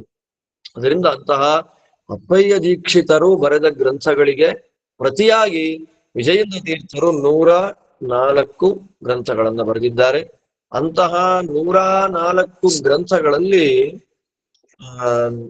ಸಾಮಾನ್ಯವಾಗಿ 103 ಗ್ರಂಥ ನಾವು ಅರ್ಥನೇ ಆಗುತ್ತೆ. ಅದು ಏನ್ ಕಥೆ? ಯಾಕಂದ್ರೆ ನಮ್ಗೆ ಸಬ್ಜೆಕ್ಟ್ ಅಲ್ಲಿ ಪ್ರವೇಶನೇ ನಮಗಿಲ್ಲ. ಸಬ್ಜೆಕ್ಟ್ ಅಲ್ಲಿ ನಮಗೆ ಪ್ರವೇಶವೇ ಇಲ್ಲ ಇರೋದ್ರಿಂದ ನಾವೇನ್ ಮಾಡ್ಬೇಕು, ಅದೆಲ್ಲ ಹೆಸರು ಕೇಳಿ ಬಂದ್ಬಿಡ್ಬೇಕು. ಅದಕ್ಕೆ ಅವತ್ತಿನ ಕಾಲದಲ್ಲಿ ವಿದ್ವಾಂಸ ಯಾರು ಅಂತಂದ್ರೆ, ವಿಜಯೇಂದ್ರ ತೀರ್ಥರ 104 ಗ್ರಂಥಗಳನ್ನ ಬೈಹಾಟ್ ಮಾಡಿ ಯಾರು ಹೇಳ್ತಾನೆ ಅವನು ವಿದ್ವಾಂಸ. ಓದೋದು ಬೇಡ ಅಂತೆ. ಅಂದ್ರೆ ನಮ್ಮ ಹಣೆ ಬರಕ್ಕೆ ಇವತ್ತು 104 ಗ್ರಂಥ ಪ್ರಿಂಟ್ ಆಗಿಲ್ಲ, ಸಿಕ್ಕಿಲ್ಲ. ನಾವು ಅದಕ್ಕೆ ಆರಾಧನೆ ಗ್ರ್ಯಾಂಡ್ ಆಗಿ ಮಾಡ್ತೀವಿ. ಮುತ್ತು ರತ್ನ ಕವಚಗಳಿಂದ ಬಂಗಾರದ ರಥ, ಅದು ಇದು ಎಲ್ಲ ಮಾಡ್ತೀವಿ. ಗ್ರಂಥ ಉಳಿಸ್ಕೊಂಡ್ವಾ ಅಂತ ಕೇಳಿದ್ರೆ, ಗ್ರಂಥ ತಗೊಂಡು ಯಾರಿಗ ಅರ್ಥ ಆಗತ್ರಿ ಗ್ರಂಥ ಅಂದ್ರೆ? ಅಲ್ವಾ? ಮೊದಲನೇ ಪಂಕ್ತಿ ಊಟಕ್ಕೆ ಬರೋರು 350 ಜನ ಆದ್ರೆ ಪ್ರವಚನಕ್ಕೆ ಬಂದಿರೋರು 3.5 ಜನ ಅಷ್ಟೇ. ಪ್ರವಚನಕ್ಕೆ 3.5 ಜನ ನೋಡ್ ನಾವೇನ್ ಮಾಡ್ಬೇಕು? 12:30ಗೆ 350 ಜನ ಬರ್ತಾರೆ ಅಂತ ನಾವ್ ಮಾಡ್ಬೇಕು. ಪ್ರವಚನಕ್ಕೆ 350 ಜನ ಬಂದ್ರು ಅಂದ್ರೆ ಶಾಕ್. ವಿಜಯೇಂದ್ರಗೆ ಶಾಕ್ ಆಗ್ಬಿಡ್ತೀವಿ, ಇಷ್ಟು ಜನ ಬಂದ್ಬಿಟ್ರು ಪ್ರವಚನಕ್ಕೆ. ಕಾರಣ ನಮ್ಮಲ್ಲಿ ನಮ್ಮದೇನಾಗ್ಬಿಟ್ಟಿದೆ ಅಂದ್ರೆ ಎಲ್ಲ ಉಪೇಕ್ಷೆ ಮಾಡಿ ಮಾಡಿ ಮಾಡಿ ಮಾಡಿ ಕಳ್ಕೊಂಡು ನಮಗೋಸ್ಕರ 104 ಗ್ರಂಥ ಬರ್ಕೊಟ್ರೆ 80-90 ಇದೆ, 14 ಹೆಸರಲ್ಲಿದೆ. ಪ್ರಿಂಟ್ ಆಗಿರೋದು 30-40 ಅಷ್ಟೇ. ಆ ಪ್ರಿಂಟ್ ಆಗಿರೋದನ್ನು ನಮಗೆ ಓದಕ್ ಆಗ್ತಿಲ್ಲ. ನಮ್ಮ ಮನೆ ಬರಕ್ಕೆ ಪ್ರಿಂಟ್ ಆಗಿರೋದೇ ಓದಕ್ ಆಗ್ತಾ ಇಲ್ಲ. ಕಲೆಕ್ಷನ್ಸೇ ಇಲ್ಲ ನಮ್ಮ ಮನೆಗಳಲ್ಲಿ ಪ್ರಿಂಟ್ ಆಗಿರುವಂತದ್ದು. ಅವ್ರ ಹೆಸರು ಹೇಳಿ ಎಲ್ಲಾ ಕಡೆ ಓಡಾಡ್ತೀವಿ, ಮಾಡ್ತೀವಿ, ಊಟ ಮಾಡ್ತೀವಿ. ಆದ್ರೆ ಅವರ ಗ್ರಂಥಗಳ 1-2 ಹೆಸರು ನಮ್ಗೆ ಗೊತ್ತಿಲ್ಲ. ಅಂದ್ರೆ 104 ಗ್ರಂಥಗಳು ಬರೆದಿದ್ದಾರೆ. ಅದರಲ್ಲಿ ವ್ಯಾಸರಾಜರ 3 ಚಂದ್ರಿಕಾ, ತರ್ಕತಾಂಡವ, ನ್ಯಾಯಾಮೃತ ಅನ್ನುವಂತಹ 3 ಗ್ರಂಥಕ್ಕೆ, ಬರೀ ನ್ಯಾಯಾಮೃತ ಅನ್ನುವ ಗ್ರಂಥಕ್ಕೆ 3 ವ್ಯಾಖ್ಯಾನ ಬರೀತಾರೆ. ತಲೆ ಕೆಟ್ಟಗೊಬ್ಬ ನಮ್ಗೆ ಏನ್ ಇಷ್ಟ ಟೈಮ್ ಯಾಕೆ ವೇಸ್ಟ್ ಮಾಡಿದ್ರಪ್ಪ ಸ್ವಾಮಿಗಳು ಅಂದ್ರೆ ಕಾಲೊತ್ತಕ್ಕೊಬ್ಬ ಕೈಯೊತ್ತಕ್ಕೊಬ್ಬ ನಿದ್ದೆ ಮಾಡ್ಕೊಂಡು ಕಾಲ ಕಳಿಬಹುದಾಗಿತ್ತಲ್ಲ ನಮ್ಗೆ ಇವತ್ತು ಅನ್ಸುತ್ತೆ. ಬರೀ ನ್ಯಾಯಾಮೃತ ಅನ್ನೋ ಒಂದು ಗ್ರಂಥಕ್ಕೆ 3 ವ್ಯಾಖ್ಯಾನ, ಲಘ್ವಾಮೋದ, ಮಧ್ಯಮಾಮೋದ, ಗುರುವಾಮೋದ. ನಾವೆಷ್ಟು ಸೋಂಬೇರಿಗಳು ಅಂತಂದ್ರೆ ಲಘ್ವಾಮೋದ ಮಾತ್ರ ಉಳಿಸ್ಕೊಂಡ್ವಿ, ಮಧ್ಯಮಾಮೋದ ಗುರುವಾಮೋದ ಎಲ್ಲೋಯ್ತೋ ಗೊತ್ತಿಲ್ಲ. ನಮ್ದೊಂದು ಭಾಗ್ಯ, ಆ ಲಘ್ವಾಮೋದದ ಸಂದರ್ಭದಲ್ಲೇ ಈ ಆಂಜನೇಯನ ಪ್ರತಿಷ್ಠೆ ಮಾಡಿದ್ದವರು ಅಂತ ನಮಗೊಂದು ಪುಣ್ಯ ವಿಶೇಷ ಅಷ್ಟೇ. ಆದ್ದರಿಂದ ಅಂತಹ ಲಘ್ವಾಮೋದ ನ್ಯಾಯಾಮೃತಕ್ಕೆ 3, ಚಂದ್ರಿಕಾ ಗ್ರಂಥಕ್ಕೆ 3, ತರ್ಕತಾಂಡವ ಅನ್ನುವಂತಹ ಗ್ರಂಥಕ್ಕೆ 1 ಗ್ರಂಥಗಳು ಬರೀತಾರೆ. ಅದಾದ್ಮೇಲೆ ಜಯತೀರ್ಥರ 18 ಗ್ರಂಥಗಳಿಗೆ 18 ಟಿಪ್ಪಣಿಗಳನ್ನ ರಚನೆ ಮಾಡ್ತಾರೆ. ಅದಾದ್ಮೇಲೆ ಇನ್ನಾನು ಹೆಸರು ಹೇಳಕ್ ಹೋಗಲ್ಲ ಅವನು. ಯಾಕೆ ಅಂತಂದ್ರೆ ಇದೇನ್ ಸಬ್ಜೆಕ್ಟು ಅಂತ ನಮಗೆ ಗೊತ್ತಿಲ್ಲ. ಅಷ್ಟು ಗ್ರಂಥಗಳನ್ನ ಬರೀತಾರೆ. ಮತ್ತಿನ್ಯಾವನೋ ಬಂದ ಒಬ್ಬ ಸ್ವಾಮಿ ನಮ್ಮ ಮತದ ಗ್ರಂಥವನ್ನು ಬರ್ಕೊಡ್ಬೇಕು ನೀವು ಅಂತ ಪ್ರಾರ್ಥನೆ ಮಾಡಿದ್ರೆ, ನಮ್ಮಲ್ಲಿ ನಮ್ಮ ಗ್ರಂಥದ ಅನುಸಾರವಾಗಿ ನಾವು ನಮ್ಮ ಮತವನ್ನ ಅರ್ಥ ಮಾಡ್ಕೊಳ್ಬೇಕು. ಬ್ರಹ್ಮಸೂತ್ರಕ್ಕೆ ನಮ್ಮ ಮತಾಚಾರ್ಯರು ಬರೆದ ಅರ್ಥ ಏನು ಅಂತ ನಮಗೆ ಗೊತ್ತಾಗ್ತಾ ಇಲ್ಲ. ತುಂಬಾ ಕಷ್ಟವಾಗಿದೆ, ಬರ್ಕೊಡ್ಬೇಕು ಅಂತಂದ್ರೆ ರಾಮಾನುಜ ಮತ ರೀತ್ಯ ಬ್ರಹ್ಮಸೂತ್ರಾರ್ಥ ವಿಚಾರ ಅಂತ. ರಾಮಾನುಜ ಆಚಾರ್ಯರ ಮತ ಪ್ರಕಾರ ಬ್ರಹ್ಮಸೂತ್ರಕ್ಕೆ ಅರ್ಥ ಏನು ಬರ್ಕೊಟ್ರು. ಇನ್ನೊಬ್ರು ಯಾರೋ ಬರ್ತಾರೆ, ಸ್ವಾಮಿ ಅವ್ರಿಗೆ ಬರ್ಕೊಟ್ರಿ ನಮಗೂ ಬರ್ಕೊಡ್ಬೇಕು ಅಂತಂದಾಗ ಶಂಕರಾಚಾರ್ಯರ ಶಾಂಕರ ಮತ ರೀತ್ಯ ಬ್ರಹ್ಮಸೂತ್ರಗಳಿಗೆ ಅರ್ಥ ಏನು ತಗೊಳ್ಳಿ ಬರ್ಕೊಟ್ರು. ಅದೇ ಸತ್ಪರಂಪರೆಯನ್ನ ಫಾಲೋ ಮಾಡ್ತಾರೆ ರಾಘವೇಂದ್ರ ಸ್ವಾಮಿಗಳು. ಇದೇ ಕೃಷ್ಣ ಯಜ್ವಾ ಅಂತ ಒಬ್ಬ ಇದ್ದ, ನೀಲಕಂಠ ದೀಕ್ಷಿತರ ಕಾಲದಲ್ಲಿ. ಅವಾಗ ಮೀಮಾಂಸಾ ಗ್ರಂಥಕ್ಕೆ ಯಾರು ಫಾಲೋವರ್ಸೇ ಇಲ್ಲ. ರಾಯರಿಂಗ್ ಕೇಳ್ತಾರೆ, ಸ್ವಾಮಿ ನಮ್ಮಲ್ಲಿ ಇಷ್ಟು ರಾಶಿ ಆಗಿ ಹೋಗಿದೆ, ಓದೋರು ಯಾರಿಲ್ಲ, ಅನುಗ್ರಹ ಮಾಡ್ಬೇಕು ಅಂತ ರಾಯರನ್ನು ಪ್ರಾರ್ಥನೆ ಮಾಡಿದ್ದಕ್ಕೆ ಭಟ್ಟ ಸಂಗ್ರಹ ಅಂತ ಒಂದು ಗ್ರಂಥ ಬರ್ಕೊಟ್ರು. ನಮ್ಗೆ ಸಾಗಲ ಬಿಡಿ ಇದೆಲ್ಲ. ಭಟ್ಟ ಸಂಗ್ರಹ ಅಂತ, ಆ ಭಟ್ಟ ಸಂಗ್ರಹ ಅನ್ನೋ ಗ್ರಂಥ ಬರ್ಕೊಟ್ಟಿದ್ದಕ್ಕೆ ಆನೆ ಮೇಲೆ ಮೆರವಣಿಗೆ, ನನ್ನ ಮತ ದುಡ್ದು ನೀನ್ ಹಾಳಾಗ್ ಹೋಗ್ಬೇಕು, ದೊಡ್ಡವರಂದ್ರೆ ಅದನ್ನ. ಅದಕ್ಕೆ ಹೇಳಿದ್ದು 103 ಗ್ರಂಥಗಳು ನಮಗದಿಲ್ಲ. ಇನ್ನು ಒಂದು ಗ್ರಂಥ ಶೈವ ಸರ್ವಸ್ವ ಖಂಡನಂ ಅಂತ ಒಂದು ಗ್ರಂಥ ಇದೆ. ಅದು ತುಂಬಾ ಸುಂದರವಾದ ಗ್ರಂಥ. ಪುರಾಣಗಳಲ್ಲಿ ಪರಸ್ಪರ ಬರುವಂತಹ ವಿರೋಧಗಳು. ಈ ಪುರಾಣ ನೋಡ್ರಿ, ನೀವೆಲ್ಲ ಭಾಗವತ ಕೇಳಿದ್ರಿ, ಅಲ್ಲೇ ಒಂಥರ ಕಥೆ ಅಲ್ವಾ? ದಕ್ಷಯಜ್ಞ ಪ್ರಸಂಗದಲ್ಲಿ ಅಲ್ಲೊಂಥರ ಕಥೆ. ಅದೇ ದಕ್ಷಯಜ್ಞ ಪ್ರಸಂಗ ಲಿಂಗ ಪುರಾಣದಲ್ಲಿ ಬರುತ್ತೆ, ಅಲ್ಲೊಂಥರ ಕಥೆ. ಅದೇ ದಕ್ಷಯಜ್ಞ ಪ್ರಸಂಗ ಸ್ಕಂದ ಪುರಾಣದಲ್ಲಿ ಬರುತ್ತೆ, ಅಲ್ಲೊಂಥರ ಕಥೆ. ಯಾವ ಕಥೆ ಸತ್ಯ ಇವಾಗ? ಭಾಗವತದಲ್ಲಿ ಬಂದಿದ್ ಸತ್ಯವೋ, ಇದು ಸತ್ಯವೋ, ಅದು ಸತ್ಯವೋ? ಮತ್ತೆ ಇನ್ನೊಂದು, ನಿಜವಾಗಿ ಭಾಗವತ ಯಾವುದು ಅಂತಾನೆ ಗಲಾಟೆ ಇದೆ. ನಾವು ಒಂದೊಂದು ವರ್ಷ ಭಾಗವತ ಕೇಳಿದ್ವಿ, ನೀವೆಲ್ಲ ರಸಪ್ರಶ್ನೆನೂ ಕೊಟ್ರಿ, ಪರೀಕ್ಷೆ ಕೊಟ್ರಿ, ಅನುವಾದ ಮಾಡಿದ್ರಿ, ಎಲ್ಲಾ ಸರಿ. ಆದ್ರೆ ಉತ್ತರ ಭಾರತಕ್ಕೆ ಹೊರಟೋದ್ರೆ ಈ ಭಾಗವತ ನಿಜವಾದ ಭಾಗವತವೇ ಎಲ್ಲ ಅಂದ್ಬಿಡ್ತಾರೆ. ಇವತ್ ನಾವು ಜನ್ಮ ದಿಸ್ಸಯತೋ ಅನ್ವಯಾತ್ ಅಂತ 12 ಸ್ಕಂದ ಭಾಗವತ ಕೇಳೋದಲ್ಲ ಒಂದು ವರ್ಷ. ಅದನ್ನ ಬರೆದಿದ್ ಯಾರು ಅಂದ್ರೆ ಬೋಪದೇವ ಅನ್ನೋನು ಬರದ. ಅದು ವೇದವ್ಯಾಸರು ಬರದೇ ಇಲ್ಲ ಭಾಗವತ, ಬೋಪದೇವ ಅನ್ನೋ ತಲೆಮಾಸ್ತೋನು ಬರೆದು ಕೂಡಿಸ್ಕೊಂಡ್ಬಿಟ್ಟಿದ್ದಾರೆ. ಇವತ್ತಿಗೂ ಹೇಳ್ತಾರೆ, ಗುಪ್ತರ ಕಾಲದಲ್ಲಿ ಅವನ ಒಬ್ಬ ಇದ್ದ ಬೋಪದೇವ ಅನ್ನೋ, ಅವನಿಗೆ ದುಡ್ಡು ಕೊಟ್ಬಿಟ್ರು, ಅವನಿಗೆ ಆ ದುಡ್ಡಿಸ್ಕೊಂಡು ಬರೆದು ಬಿಟ್ಟ ಭಾಗವತ ಅಂತ. ಇವತ್ತಿಗೂ ಹೇಳ್ತಾರೆ. ಭಾಗವತ ಯಾವುದು, ನಿಜವಾದ ಭಾಗವತ ಯಾವುದು ಅಂತ ಗೊತ್ತಾದ್ರೆ ಅದ್ರಲ್ಲಿ ಬಂದಿರೋ, ಅದಕ್ಕೆ ಅವ್ರೇನಂತಾರೆ,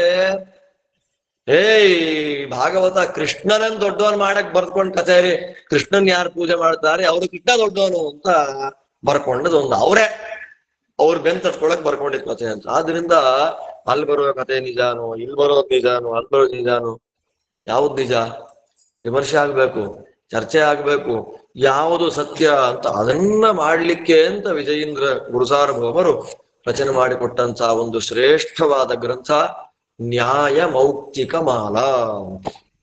ಮೌಕ್ತಿಕ ಮಾಲಾ ಅಂದ್ರೆ ಮುತ್ತಿನ ಸರ. ಮುತ್ತಿನ ಸರ ಅಂತಂದ್ರೆ ದಾರ ಒಂದೇ. ದಾರ ಯಾವುದು? ವೇದಗಳು, ಬ್ರಹ್ಮಸೂತ್ರಗಳು ಅನ್ನೋ ದಾರ. ಅದರಲ್ಲಿ ಏನ್ ಹೇಳಿದ್ದಾರೆ? ಶ್ರೀಹರಿಯ ಸರ್ವೋತ್ತಮತ್ವವನ್ನ ಪ್ರತಿಪಾದನೆ ಮಾಡಿಬಿಟ್ಟಿದ್ದಾರೆ. ಆ ಪ್ರತಿಪಾದನೆ ಮಾಡಿದ ವಿಷಯಗಳಲ್ಲಿ ಒಂದೊಂದು ಗ್ರಂಥಗಳಲ್ಲಿ ಒಂದೊಂದು ಮುತ್ತು. ಅದರಂತೆ ನ್ಯಾಯ ಮೌಕ್ತಿಕ ಮಾಲಾ ಅಂತ ಒಂದು ಗ್ರಂಥ.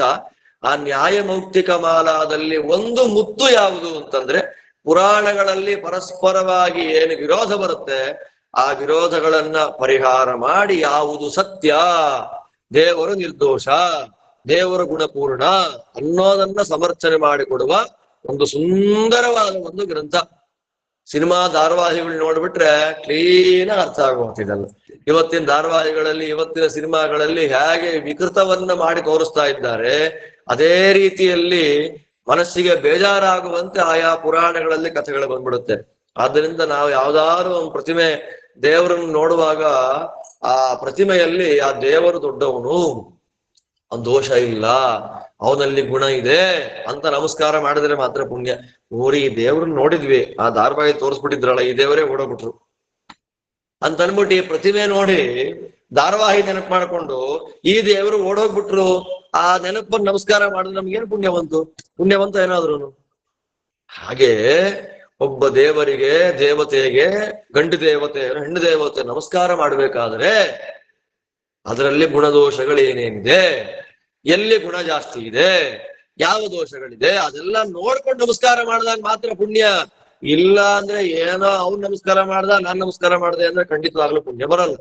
ಆದ್ದರಿಂದ ಮಹಾನುಭಾವರು ಈ ತರ ಒಂದು ಗ್ರಂಥ ಬರಕೊಟ್ಟವರೇ ಬೇಕಾದಷ್ಟು ಪ್ರತಿಮೆಗಳನ್ನ ಕೆತ್ತಿಬಿಟ್ರು. ಇವತ್ತು ಕುಂಭಕೋಣದಲ್ಲಿ ಅವರ ವೃಂದಾವನದ ಹಿಂಭಾಗದಲ್ಲೇ ಒಂದು ಶೋಕೇಸ್ ಮಾಡಿಬಿಡ್ತಾರೆ. ಆ ಶೋಕೇಸ್ ತುಂಬಾ ಪ್ರತಿಮೆಗಳೇ. ಅದರಿಂದ ಅವರು ಮಾಡಿದ ಪ್ರತಿಮೆಗಳು ಬೇರೆ, ಅದನ್ನ ನಮಗೆ ಮುಟ್ಟಿ ಗಿಟ್ಟಿ ಪೂಜೆ ಗೀಜೆ ಮಾಡಕ್ ಆಗಲ್ಲ. ಆದ್ರೆ ಅವರು ಕೊಟ್ಟ 104 ಪ್ರತಿಮೆ ನಮ್ ಕೈಲೇ ಇದೆ. ಯಾವುದು? ಗ್ರಂಥಗಳು. ಅದರಲ್ಲಿ ಒಂದಾದ್ರೂ ಮುಟ್ಟಿದ್ರೆ ನಿಜವಾಗಿ ಆ ಪ್ರತಿಮೆಯನ್ನು ಮುಟ್ಟಿದ ಪುಣ್ಯ ಬರುತ್ತೆ ಅಂತ ಅನುಸಂಧಾನ ಮಾಡ್ಕೊಳ್ತಾ, ಶೈವ ಸರ್ವಸ್ವ ಖಂಡನಂ ನ್ಯಾಯಮೌಕ್ತಿಕ ಮಾಲಾದಲ್ಲಿ ಬಂದಂತ ಆ ಒಂದು ವಿಷಯವನ್ನ, ಪುರಾಣದ ಹಿನ್ನೆಲೆಯಲ್ಲಿ ಕಥೆಗಳ ವಿಮರ್ಶೆ ಮಾಡುವಂತಹ ವಿಷಯವನ್ನು ನೋಡೋಣ ಅಂತ ಹೇಳ್ತಾ ಇವತ್ತಿನ ಪ್ರವಚನ ಮುಗಿಸ್ತಾ ಇದ್ದೇನೆ. ಮತ್ತೆ ನಾಳೆ ತುಂಬಾ ಸುಂದರವಾದಂತಹ ಪ್ರಮೇಯಗಳನ್ನ ನರಸಿಂಹದೇವರ ಬಗ್ಗೆ, ರಾಮನ ಬಗ್ಗೆ ಎಲ್ಲ ಹೇಳ್ತಾರೆ, ಅದನ್ನು ನೋಡೋಣ ಅಂತ ಹೇಳ್ತಾ ಶ್ರೀಕೃಷ್ಣ ಅರ್ಪಣಮಸ್ತು.